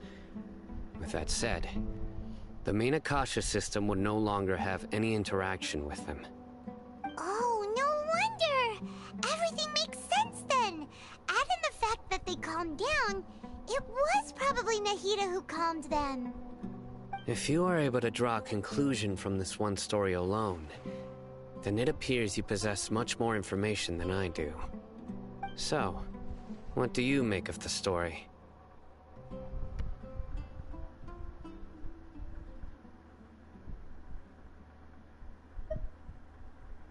Really? Lesser Lord Kusanali. Yep. What? You don't believe us? Lesser Lord Kusanali was definitely using the Akasha to give her power to the mad scholars! No, it's not so much that I don't believe you. I'm just struck by your reasoning. Lesser Lord Kusanali, the current Dendro Archon, is she really active in Sumeru? The Academia has always placed far greater importance on the late Greater Lord Rukkhadevata. They've more or less ignored Lesser Lord Kusanali, and I've never had any reason to doubt their views. In addition, I've never heard any stories about Lesser Lord Kusanali and her deeds. To me... No way! Nahida definitely exists! She's a... how should Paimon put it? She's a good Archon who's kind and wise, even if she says weird stuff sometimes. I've spent many years interrogating criminals, so I can easily tell when someone is lying. Good! Then you should know that we're telling the truth! That look in your eyes. I've never seen that from a liar. You two really must have met Lesser Lord Kusanali. How can this be? To think, our Archon has been amongst us this entire time. Alright, now it's our turn to put our skills to good use for this investigation. But easier said than done, especially since we don't have any leads. Maybe we can start by knocking on some doors. Excuse me, are you here to help me find my grandpa? Huh? Who are you? By the sounds of it, a resident of this village. My name is Isak. You'll help me find my grandpa, right? Is your grandpa a mad scholar? Hey, don't say that. Grandpa is just Grandpa. Why do you have to call him that? It's not like he's a bad person or anything. The person you're referring to is not a local, yet you are. Why do you call him Grandpa? Grandpa is just Grandpa. He's my family. I heard everything you said to the village chief. Please, you gotta take me with you. I want to find my grandpa. I swear I'll help. I won't be a nuisance. Ah, so you're the one who was eavesdropping on us around the village chief's house. I was planning to go out and take care of whoever it was, but I had a vague feeling that they didn't harbor any ill intent. Whoa. Haven wasn't kidding about Matra having sharp senses. Sino, he's just a kid. All he wants is to find his grandpa. Let's find a way to help him. Sorry. I was only listening in because I wanted to know where Grandpa went. Honest. If you don't believe me, you can ask Miss Candace. Sounds good. All right. But first, Let's confirm the facts with Candace.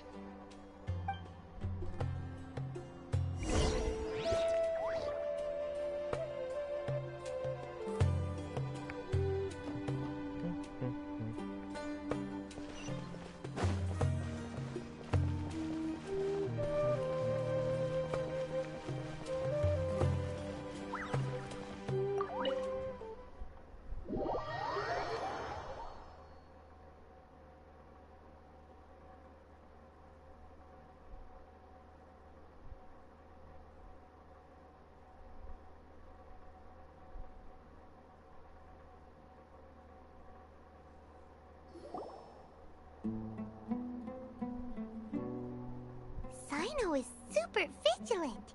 Is this what all the Matra are like? Ah, you're back already. We just wanted to confirm something with you. Do you know a boy by the name of Isak?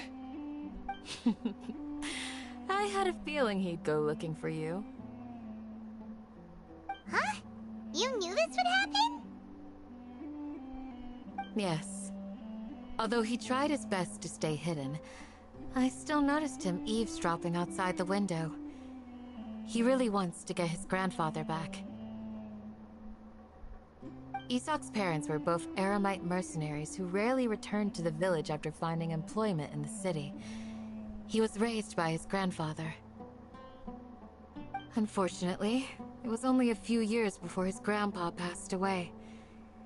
Isak was still very young at the time, so various families in the village took turns caring for him so he could survive. Later, an elderly mad scholar arrived at the village. Isak thought the scholar bore a striking resemblance to his grandfather, and thus often spied on the man. However, the scholar was unkempt in appearance and incoherent in speech. Although Isak referred to the man as his grandpa, he was afraid and didn't dare to approach him. One summer night, the oft mumbling and bumbling grandpa suddenly calmed down and seemed to become more lucid. He even noticed Isak hiding in the distance. So Grandpa walked up to Isak and patted him on the head. He even took Isak to the entrance of the village, where he patiently taught the boy the names of the stars, and accompanied Isak until he fell asleep. The next morning, Isak woke up and wanted to go find his grandpa again, only to realize his grandpa no longer recognized him. However, even so, Grandpa retained his calm expression. It's said that those who saw the scholar claimed he no longer appeared to be crazy, but appeared to be living in his own world, almost as if he were sleepwalking. Isak was thrilled that his grandpa was able to find peace, and would follow him all the time, asking him things like, "Grandpa, want me to take you somewhere fun?" Or, "Grandpa, could you tell me stories about the stars again?" All this somehow just makes Paimon feel really sad. It seems like they both deserve so much better. Perhaps. Nearly everyone who lives in the desert has some form of hardship or regret. But even so, we must still continue on with our lives. It's also my reason for fighting. I must continue to protect this land.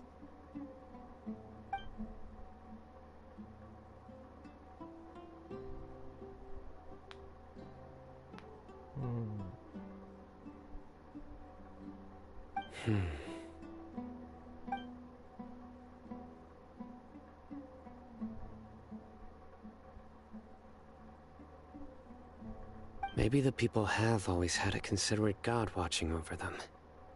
Huh? What did you say, Sino? No, nothing. As long as Isak keeps his word and doesn't get in our way, we can take him along. Perhaps you are more compassionate than I gave you credit for. Please accept my thanks on Isak's behalf, Sino.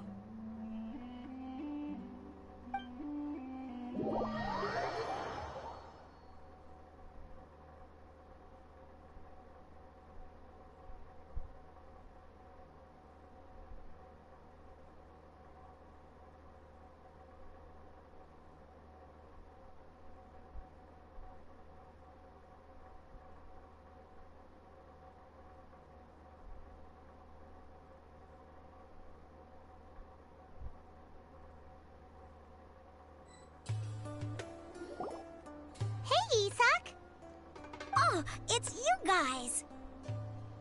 We've cleared everything up. Let's go find your grandpa. Really? Wow! Thank you so much! Yeah! Alright.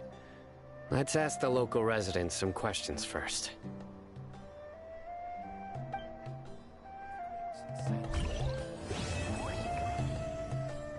Nice.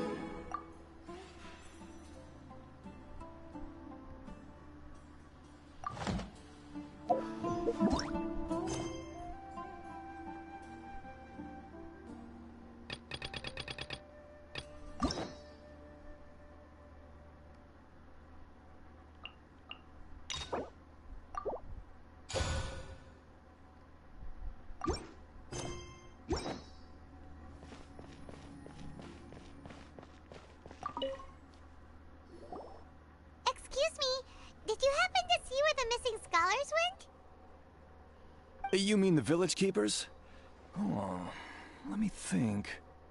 When I was eating dinner the other day, I saw one of them by the side of the road, muttering away and eating mushrooms and tree roots. They shouldn't go around eating that kind of stuff. Okay. Did you notice anything else? Anything else? No, I think that's all I have to tell you. Sorry.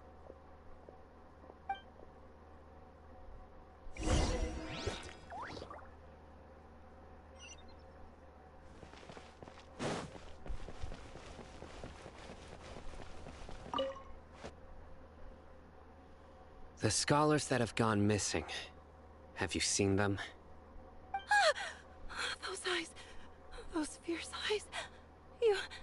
You look like a real fighter. Don't change the subject. Right. You were asking about the mad scholars. I think it's been a few days since I last saw them. I usually go to bed pretty early, so I'm not too familiar with what goes on at night. But honestly, I feel quite sympathetic towards them. Even though they act a little strange, they've helped me in the past. If it weren't for them, my house would have collapsed long ago. Do you also think Grandpa and the others are good people? Grandpa? Oh, hello there. It's little Isak. You mean that nice man who looks like your grandpa's long-lost twin, right? He was actually the one who protected my house. I saw it with my own eyes. He happened to be staying near my house that day and was doing something with his hands on the ground. It still feels pretty surreal now that I think back on it. Did someone teach them how to do that? Well, whatever the case, I'll always be thankful to him and whoever taught him to look out for others. I'm pretty sure that if I ever went mad, I wouldn't be able to do anything like that. Gotcha. Thank you.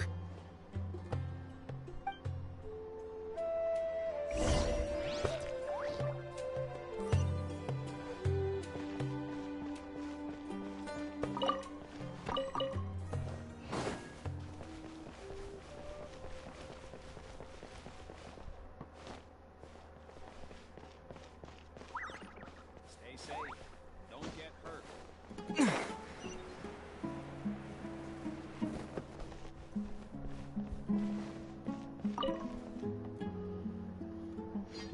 Sir, have you seen my grandpa recently? You know, the one who likes to sit and space out near the village entrance. Oh, well, if it isn't Isak. Oh, your grandpa, huh? It's been a while. The last time I saw him, he was spacing out by the road as usual. I went and asked him if he'd like any of the food I had prepared, despite my wife's protests. Like many people, she's really quite terrified of them. And speaking of my wife, she's still always complaining about how I don't make enough mora. It might explain why she's always mad at me. Oh, thank you. Thank you for taking care of him. It was nothing. You're looking for him, right? Did he go for a walk and get lost? Yeah. Whew, that's no good. Well, once you found him, come by my place again and I'll cook a little something for the both of you. I've known you since you were very young, so as far as I'm concerned, you're family. Please feel free to come by anytime. Wow, what a nice guy! Okay, thank you, sir. Huh? Don't say anything for now. Isak, stay here. Let's head over there. Stay quiet as you move.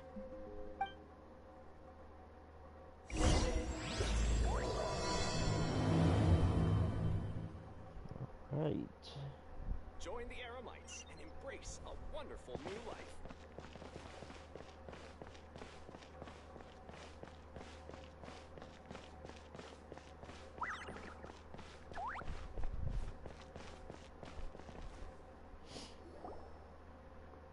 Listen, see if you can make out what they're saying. Have you heard? The mighty King Deshret, the sovereign of our faith, will soon return to this world. Yes, of course I have. King Deshret is the one and only true ruler of this land. I've never believed in any other gods. Still, you say he's coming back, but it sure doesn't feel like life's about to change around here anytime soon. What's your proof? Haven't you noticed? The village has been getting more deranged scholars than ever.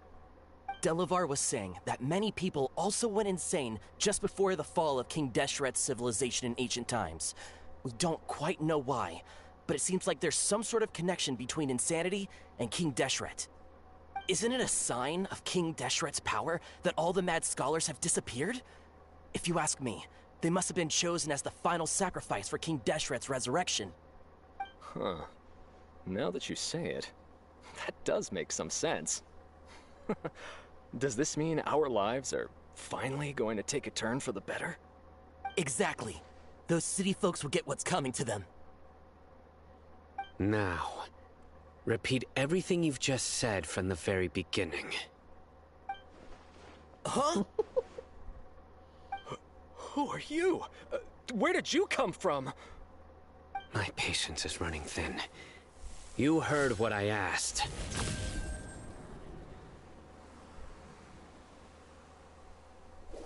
Yeah, bro, this guy's something else.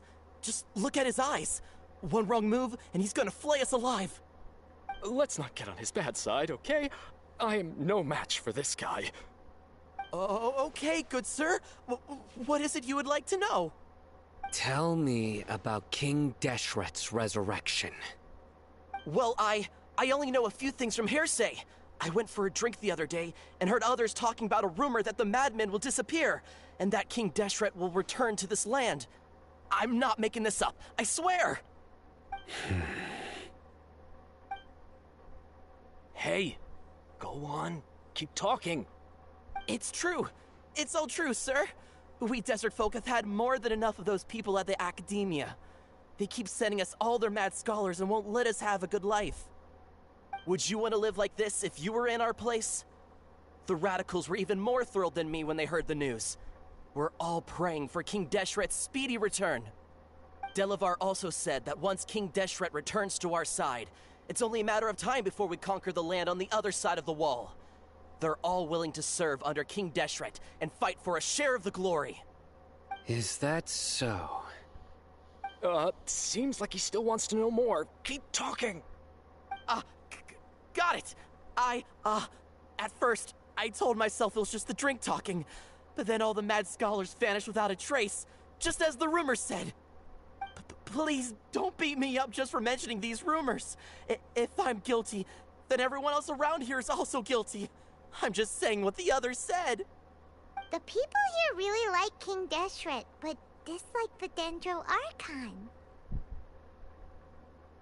Where is this radical person you talked about? I haven't run into him over the past few days, so he probably hasn't been around the village. What about you, man? Have you seen him at all? No, not at all. We wouldn't dare lie to you. He's really not here right now. Sounds like you're not too close with the radicals. No, of course not. All we know are their names. I have many ways to stop you from talking. And many others to stop you from sending warning messages. So you'd best just stay home and hope I don't hear of you trying to contact anybody. Don't do anything until I've gotten to the bottom of this. Try something foolish, and even Candace won't be able to protect you.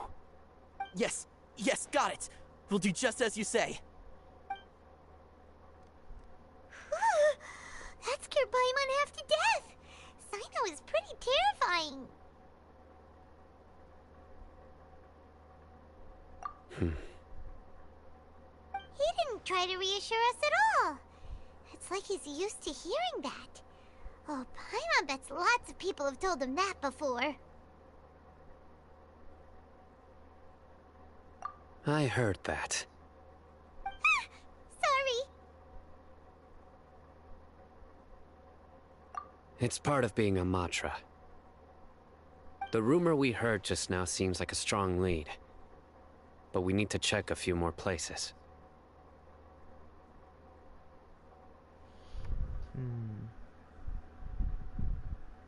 Very well. I'm here. Where's your grandpa's house? Well, I can take you there. Just follow me.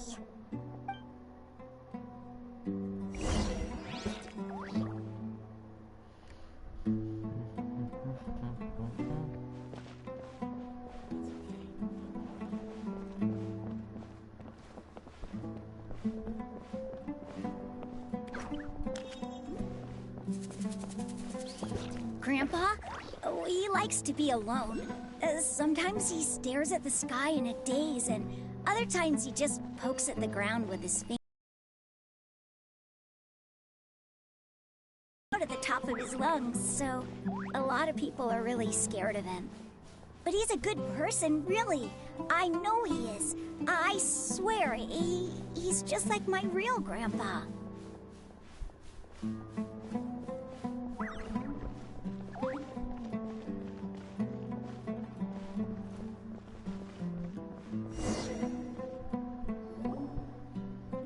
This is where Grandpa usually stays. There sure isn't much here.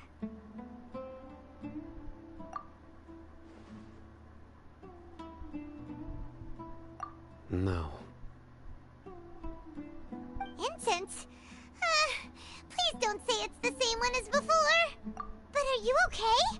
Are you getting dizzy or need to lie down? There's a scent that you can sense, but I can't. A certain traveler here once passed out from that smell. Thankfully, Tighnari saved the day. And then he gave us a long lecture to explain all about how it worked. So, you know Tighnari? Huh? You know him too? Are you two friends? Yes. Now that I concentrate, I can also make out the scent of incense. Wait, surely Tighnari didn't lecture you too? No. No need. Did you first encounter this scent at Tighnari's house? In the forest. From a scholar.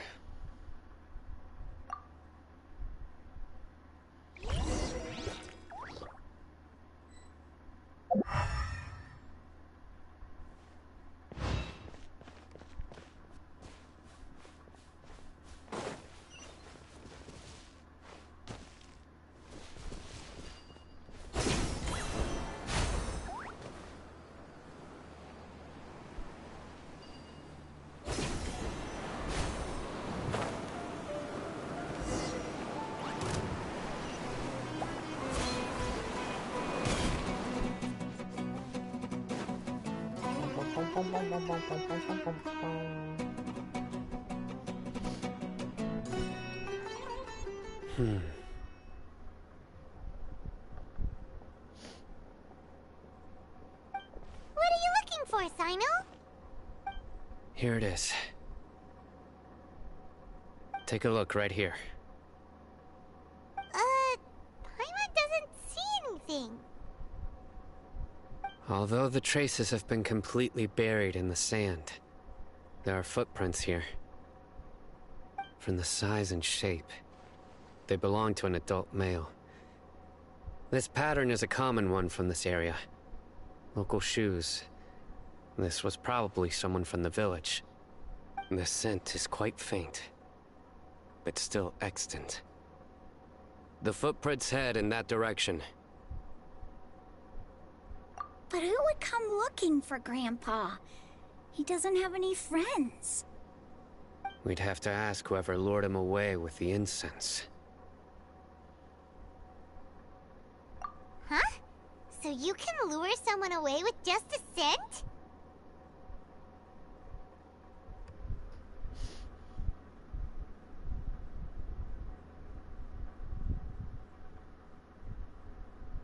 Hey! What's wrong with liking good food? Everyone's got something they love in life. Exactly. Most scholars are fond of incense, since the smell supposedly helps them clear their minds and discover new knowledge. Even deep within the clutches of madness, they still yearn for their knowledge-seeking days, and will follow the scent whenever it presents itself. No, Grandpa. So, someone's taking advantage of their weakness? Huh. Still, why would anyone want to abduct all the scholars? Are the rumors really true?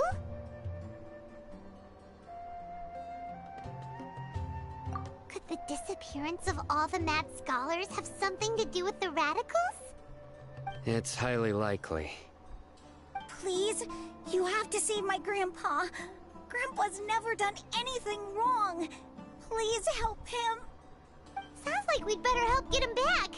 Don't you worry, Isak. We won't let whoever took him get away with it. Let's head to Aru Village and inform Candace and the others about what we learned here. After that, we'll set off to find the scholars.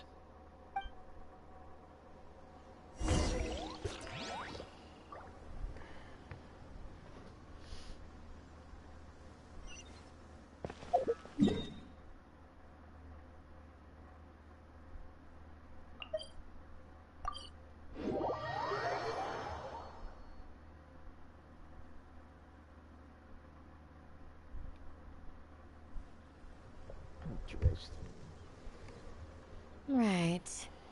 The darker fabric definitely looks a lot better. That'd be my choice, too. We're back, Candace! We've got a lot to tell you. Ah, welcome back. Sounds like everyone's friends already. Oh, Dia's here, too! You bet. So, everything goes smoothly? Reasonably. Alhaitham didn't go with you? We haven't seen him at all. Huh. I saw him around the village entrance earlier and figured he was investigating with you. I guess he must have gone off on his own. Did you find out anything useful?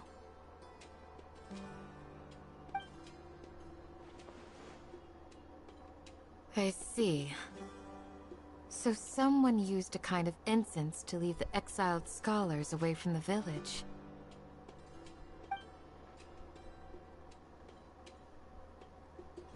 The resurrection of King Deshret? First I've heard of it. Far as I know, the kind of incense you just mentioned is only popular beyond the wall. Scholars are fond of it, but as you can see, there aren't many scholars still studying around these parts. No seller would be able to make a profit here. Not to mention, making incense is a labor-intensive process. You won't see anybody in the desert with the patience to make or sell something that requires that kind of effort. It seems someone from beyond the wall must have been supporting this. Makes sense. So what should we do then? Do we go back to the academia and search for leads there? If it was any other day, that would be your next logical step. But today, you've got me on your team, so you get an extra tip. Didn't you say that the villager got his news from the tavern? Well, I also like to drink at the tavern, so I know a thing or two about these radicals he mentioned. If Paimon remembers correctly, the leader of the radicals is some guy called Delavar. Ah, yeah. Delavar, bearded crook. The whole lot of them are known around these parts.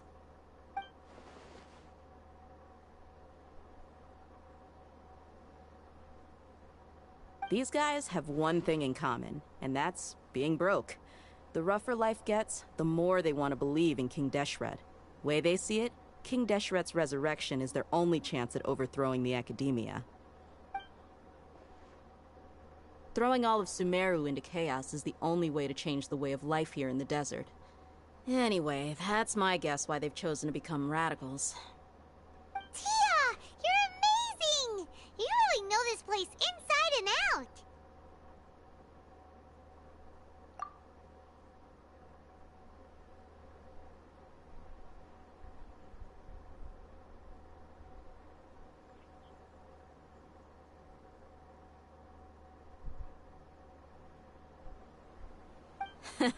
No merc can afford to slack off on gathering intelligence. Every more I've spent in the tavern has been a valuable investment. Let's head out. Now hold on, you're staying right here, Sino. Why? Aru Village is not a big place. Outsiders stand out here like a sore thumb. I'd bet word about you has already gotten out. The desert is unforgiving, so the way of life here is also a lot tougher than on the outside of the wall. You survive on making connections out here. Compared to you, mercs like me are just third-rate amateurs. I've got no actual fighting skills to speak of, but that also makes it a whole lot easier for me to gain the locals' trust. I need to go around and ask some questions, but it'll be difficult if you're with me. Fine. Good. Then we've got a plan. The Traveler and Paimon will go to Caravan Rebot with me, and we'll try our best to figure out where the Mad Scholars have been taken. Sino, you'll have to stay in the village and continue investigating on your own. Alright, sounds like a plan!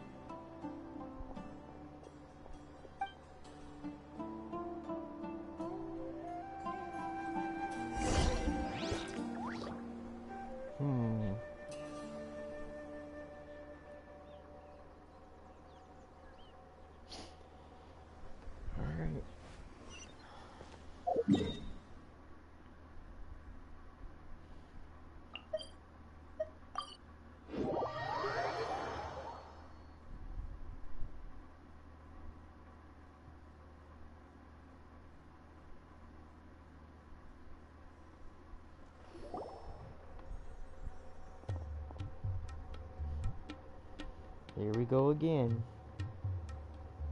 Sounds like you're starting to get familiar with the area. Paimon's amazed every time we see the wall of Samiel. How can a wall this tall even exist? It's almost unreal. I know what you mean. I had the same question every time I walked this way when I was a kid. Also, why is this high wall here? And can a wall really block sandstorms? It was only after I grew up that I realized the Wall of Samiel isn't just there to keep out the sandstorms. It serves a more important purpose, keeping out people like us. Sumeru is run by wise and mighty sages. To them, us desert dwellers are nothing but tools that can be used and discarded at their whim. We're cheap labor, like livestock, but easier to control. Nothing more. Even if a child from the desert got the chance to obtain an Akasha terminal, almost all their requests for knowledge would be denied. The Academia believes we're underserving. Geniuses like Sataria are 1 in a million. The other children never get a single chance to try and rewrite their fate, even though the Academia knows very well that we're humans, just as they are. That's terrible! I would tear down this wall with my own hands if I could.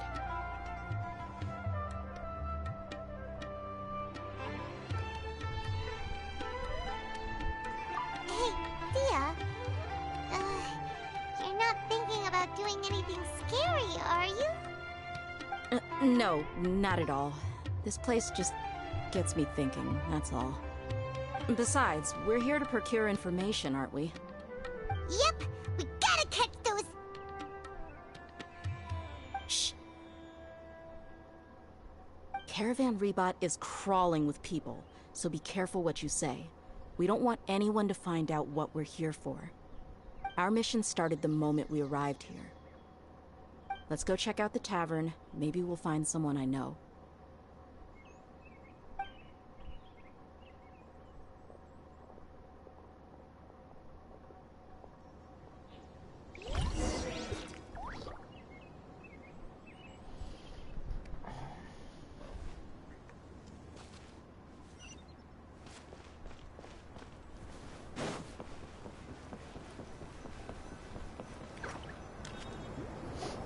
Just our luck. None of them are here today. You mean, you don't see anyone you know? Dia, is that you? What a coincidence. You here for a drink too? Zaki. Finally, a friendly face. Oh, and who do you have with you here? Guests from another land? Hello, hello. I'm Zaki. Dia's, how would you put it? Drinking buddy? We've had drinks together a few times. You could say we go back a ways. Anyway, as far as my friends here, they aren't too shabby, are they? You rarely see any Outlanders so friendly and respectful nowadays. Absolutely. Much better than those people on the other side of the wall. So, Dia, are you looking for someone? Yeah. Have you seen Enger, Delavar, or Jabari recently? Of course I have. Matter of fact, we were all here drinking together just a few days ago. I've got a spice trading deal from another nation. I thought maybe Delavar and his friends might be interested. Know where I could find him? Ah, how thoughtful of you. Then I assume you also know that Delavar's been having a hard time making ends meet these days, so you came here to help him out? Hey, keep it down. Let's just say I prefer to keep this deal a secret. Y'all at Caravan Rebot are like family. If there's more to be made, why not do it together? Besides, Delavar and his friends have muscle. They'd be a good fit for escorting the goods. Yes, how considerate of you. Delavar's my friend too, so of course I can take you to him. Come with me.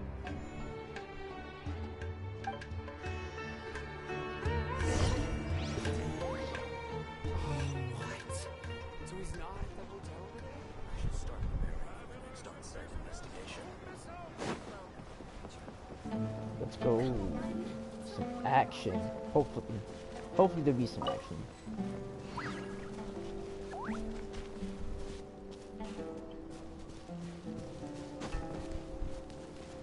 Think we're gonna get betrayed?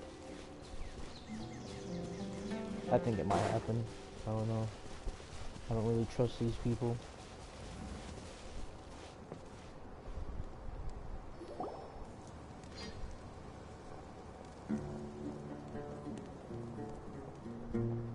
Are we there yet? Yep, this is the place. This place is practically deserted. What are they doing in a place like this?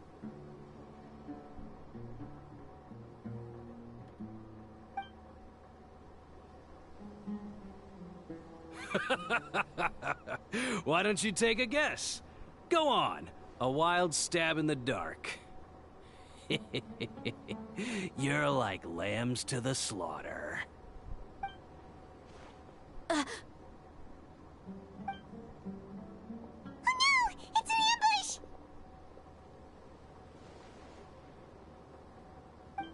What's this all about, Zaki?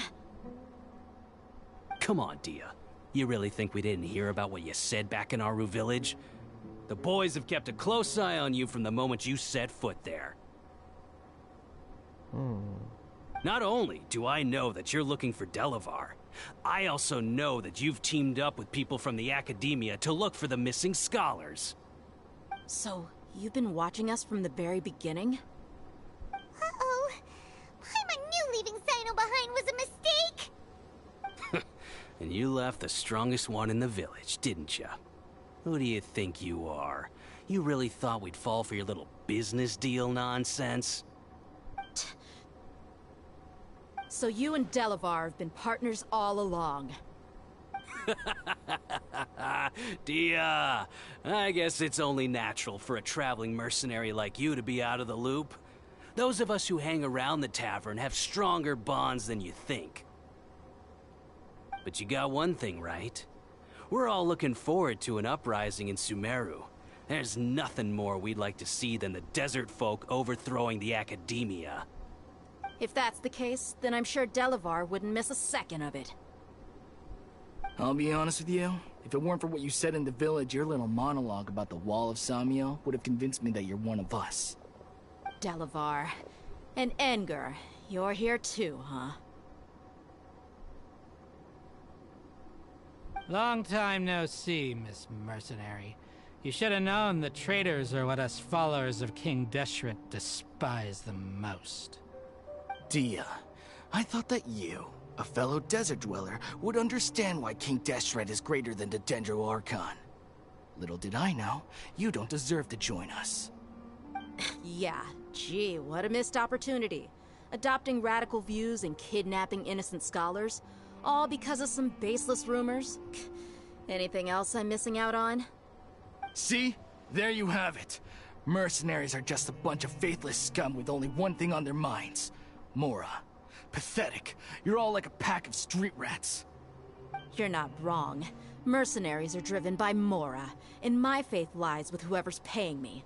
As long as there's a profit to be made, anyone can become my friend. Enough talking! Get him! Oh, snap. Let's fuck him Just up. as I expected. Let's teach him a lesson, traveler. Following order. New Quick. punching bag. One with the forest. Sir.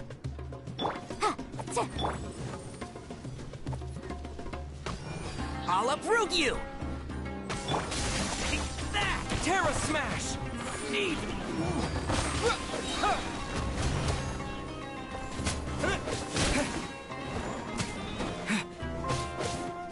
Yeah! Yeah! Boom boom! Take that! And shroud!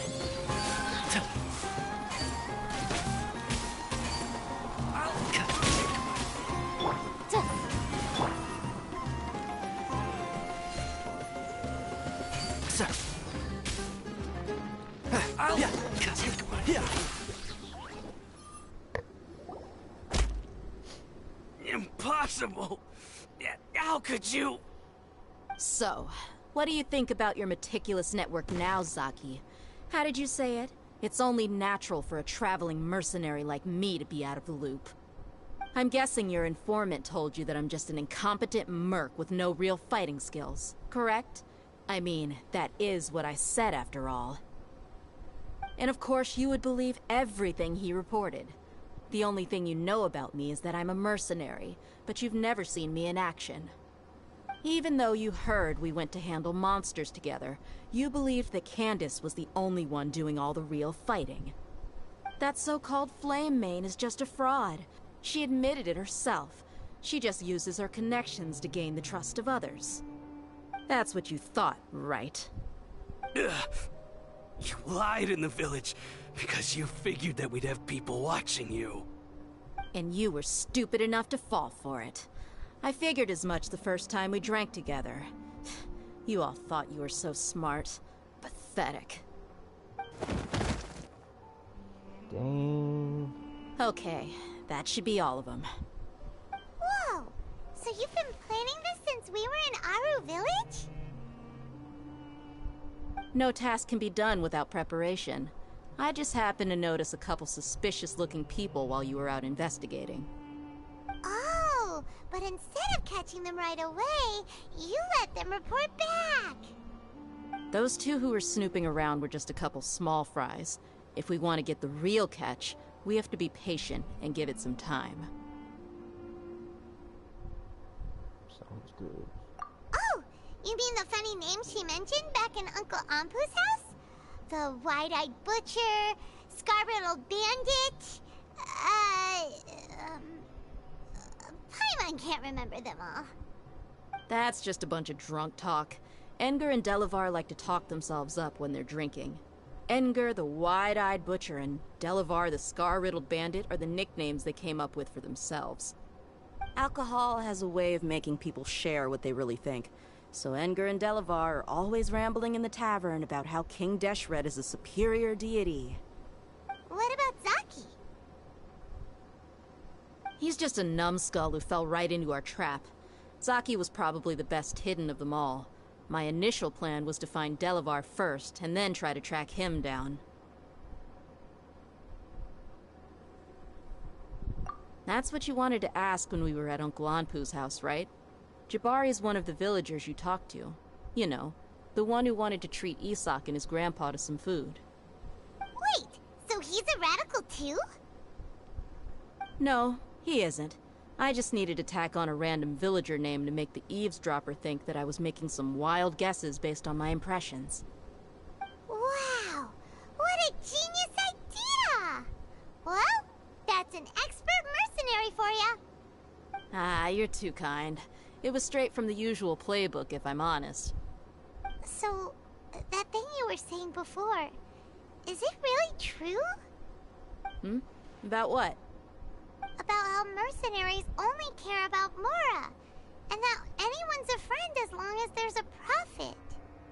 Does that bother you? What makes you so sure?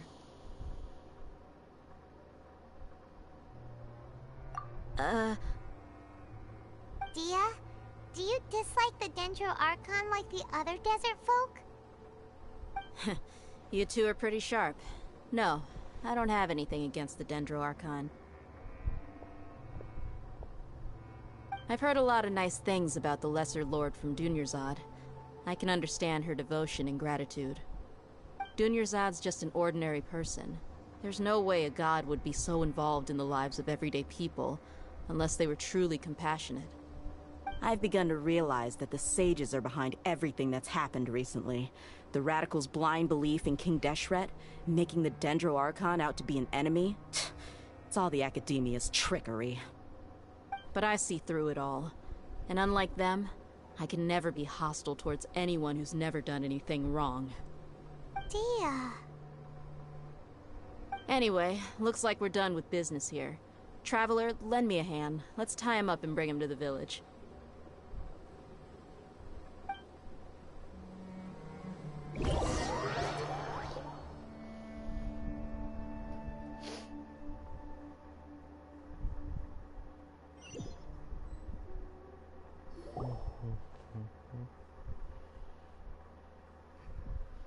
This should be all of them. I'll let you take it from here. All right. I'll be in touch. Until then, please stand by. Candace, do you need any help? Candace will be okay on her own. I trust her, so you can too. She's been guarding Aru village for quite some time now. If anyone is qualified to question the offenders, it's her. While I'm questioning them, why don't you pass some time by exploring the area? I'll meet you back here tomorrow morning, Traveler. Sounds good. As for these idiots, let's just hope they live to see another day.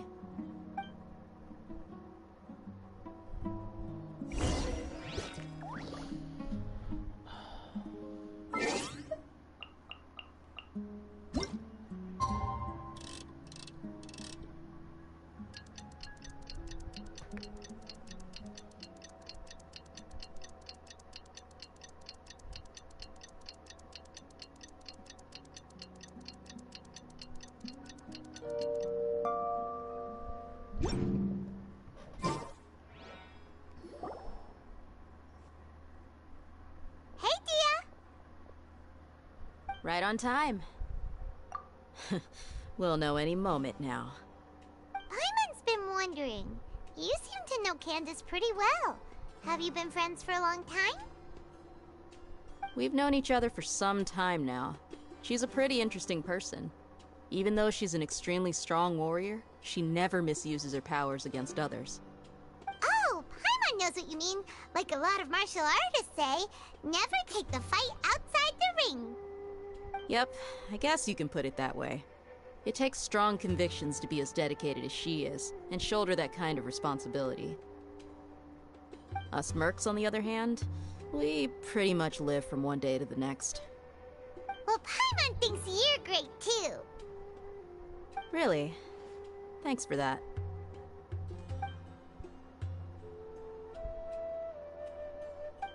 Oh, Sino's here, and he's pretty early too. Yes, I was here yesterday to help out a little. To help out? By doing what? Sharing some interrogation techniques. Oh, you mean you taught Candace some more persuasive methods? Right. Come on in, everyone. Come on, let's go inside.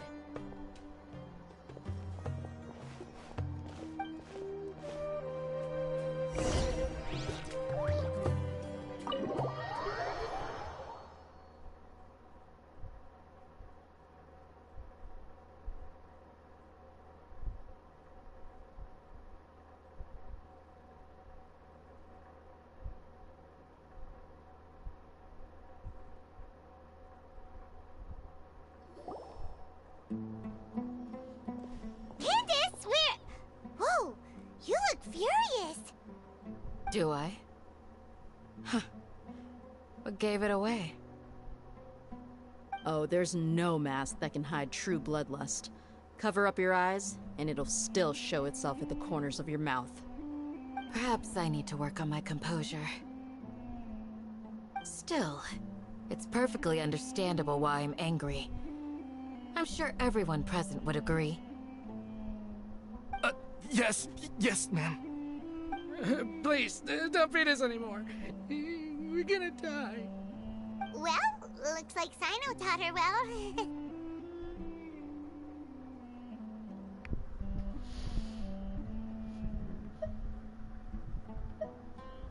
You fear death yourselves, yet you do not hesitate to place the lives of others at risk. The absurdity is mind-boggling. The ones you call mad scholars are known to us as the Village Keepers. They are vital members of our community, and some even count them as family. You come here, to my village, and you treat my people as nothing more than stepping stones towards your goal. Tell me, what would you do to you in my position? Mercy! Please, have mercy! You've made your bed. We may all be desert dwellers, but there's one thing that I understand better than you. The resurrection of King Deshret will only result in war. And war serves no one. The people of Aru Village care little about which god is in power. Life may be tough and tiring, but we wish to preserve our way of life. A war would only cause us to lose all that we have. And that is not a responsibility that you can afford to shoulder. We understand. We're sorry. I'll tell you everything I know. Please, just let us go. I'm listening. You might not believe this, but it wasn't us who came up with this idea. Someone was spreading rumors in the tavern. That's how we ended up hearing about King Deshret's resurrection. Some mystery man told us that mad scholars will make the perfect sacrifice to usher in King Deshret's resurrection. They give their lives, and we can get anything we wish for. They're called Village Keepers. Slip up again, and you'll regret it. Yes, sorry. It was all that mystery man's doing. He told us to spread the word about King Deshret's resurrection, and talked us into helping him. In return, he said he'll help facilitate the resurrection process. I'm not sure. That's one. Huh? One what? Strike. You get a total of 3. Then, you die by my hand. Wait, I'm telling the truth! We don't know anything! It was all him! 2. He got us to lure them out of their houses in the night with some kind of incense. We take them to a junction outside the village. Then the mystery guy takes them from there. You gotta believe me, please. I'm telling the truth, I swear. Just ask them if you don't believe me. That was indeed the truth. Traveler, go on.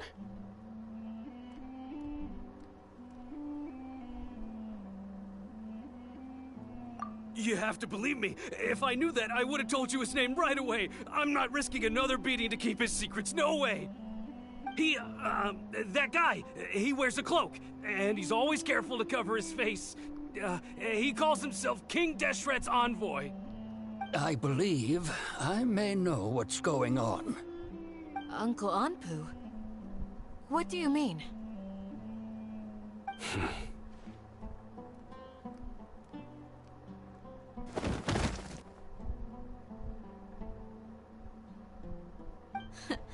Smooth. Okay, speak. If my suspicions are correct, this mystery man they speak of could be from the Academia. Some time ago, people from the Academia attempted to take the village keepers away. I refused, insisting that they are part of our community. It strikes me now that this secretive character shares the same goal they had. Which means it's highly likely that the Academia was purposely spreading a false rumor to trick the radicals into delivering the village keepers right into their hands. They were the ones who brought them here to begin with. Now they're trying to take them back? We aren't gonna let that happen. Not the Academia again.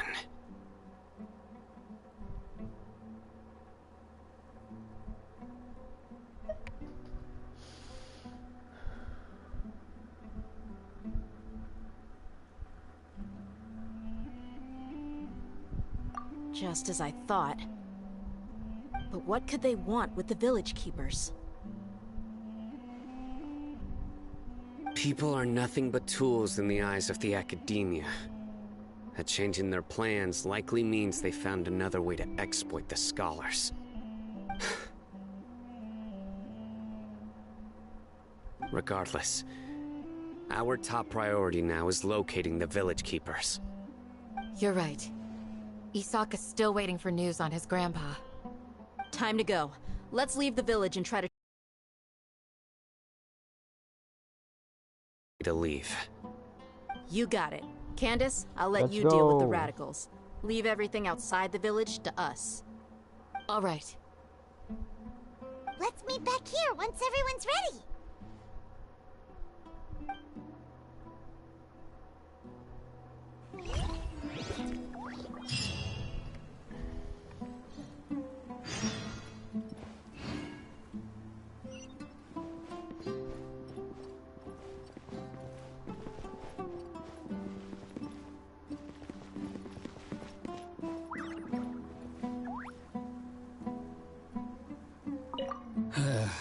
I just hope everyone's all right.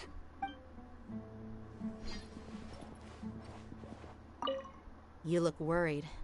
Thinking about the village keepers? Yes. I'd look for them myself if I could. As members of our village, each one of them is very important to me. You have a strong sense of belonging here. I guess I'm the opposite. Mercs are stray dogs, wherever they go. Dia, don't say that.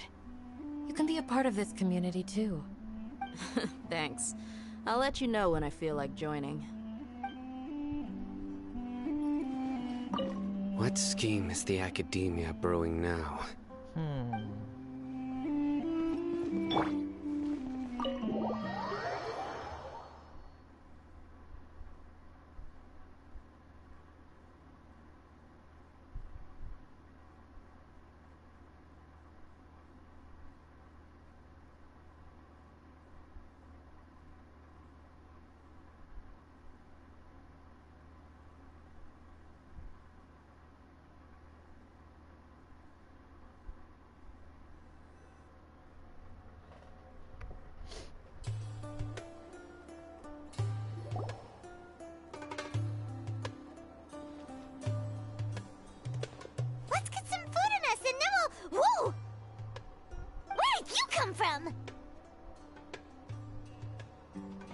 Well, as you can see, I am merely sitting here and reviewing what we have deduced thus far. You were gone for ages, and now you're suddenly sitting here musing to yourself? Where have you been anyway?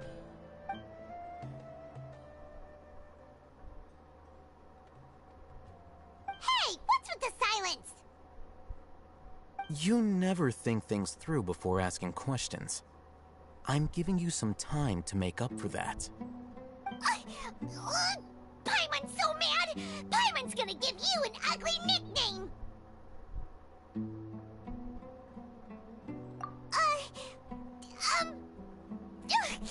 Never mind. Paimon's got nothing. There's just nothing super obvious to pick with this guy. It makes it so hard. Well, you've heard nothing to suggest I left this whole time, so clearly I stayed in the village to investigate. Anyway, you plan to leave Aru village and keep searching for the truth of this matter, yes? Yep. We're not gonna find out anything more by staying here, so we thought that we might as well take the search elsewhere.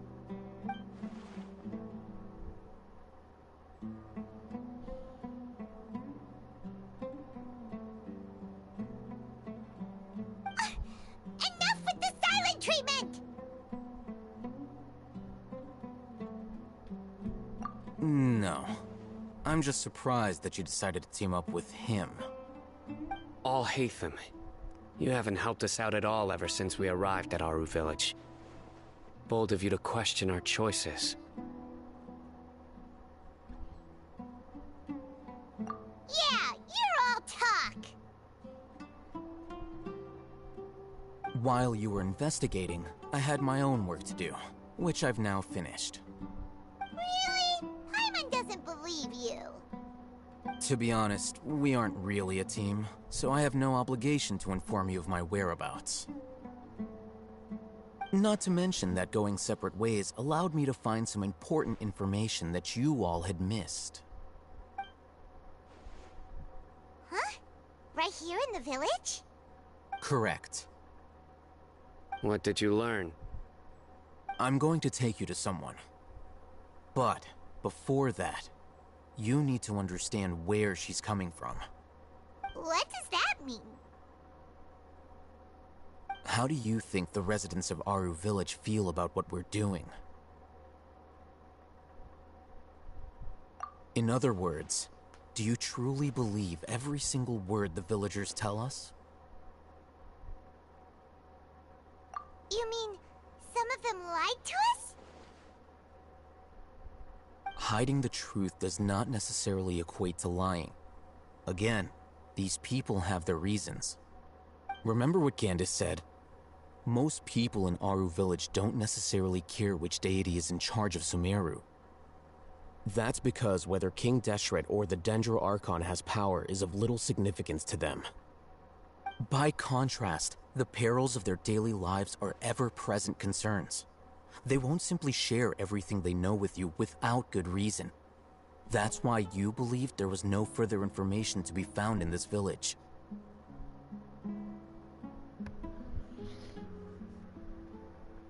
Glad you're following along. Among those you have talked to, there's someone who was consciously keeping you out of the loop. In fact, she's been observing your every move since you arrived. The reason being, to someone who only wants to live their life in peace, any external factors introduce unpredictability into the equation. Those eyes, those fierce eyes. You look like a real fighter. Don't change the subject. It's quite obvious that she's intimidated by Sino's authority and strength. Right. You were asking about the the mad scholars. She corrected herself mid-sentence because she's aware that there are King Deshret fanatics in the village. If she sounds too friendly towards the village keepers, she could easily make herself the radicals' next target. I think it's been a few days since I last saw them. I usually go to bed pretty early, so I'm not too familiar with what goes on at night. Remember? She made a point of denying her involvement in anything that occurs at night. But honestly, I feel quite sympathetic towards them. Even though they act a little strange, they've helped me in the past. If it weren't for them, my house would have collapsed long ago. After speaking to the village chief, it became clear that the village keepers had protected Aru village at night. In other words, the young miss was very much awake during that time. Then why would she lie? By getting involved with an outsider, she risks drawing unwanted attention to herself. As for why she might be so wary about all this, maybe you should ask her. I'll pass on this one. You said that she is afraid of me. If so, it's best if I stay out of this. We're on it!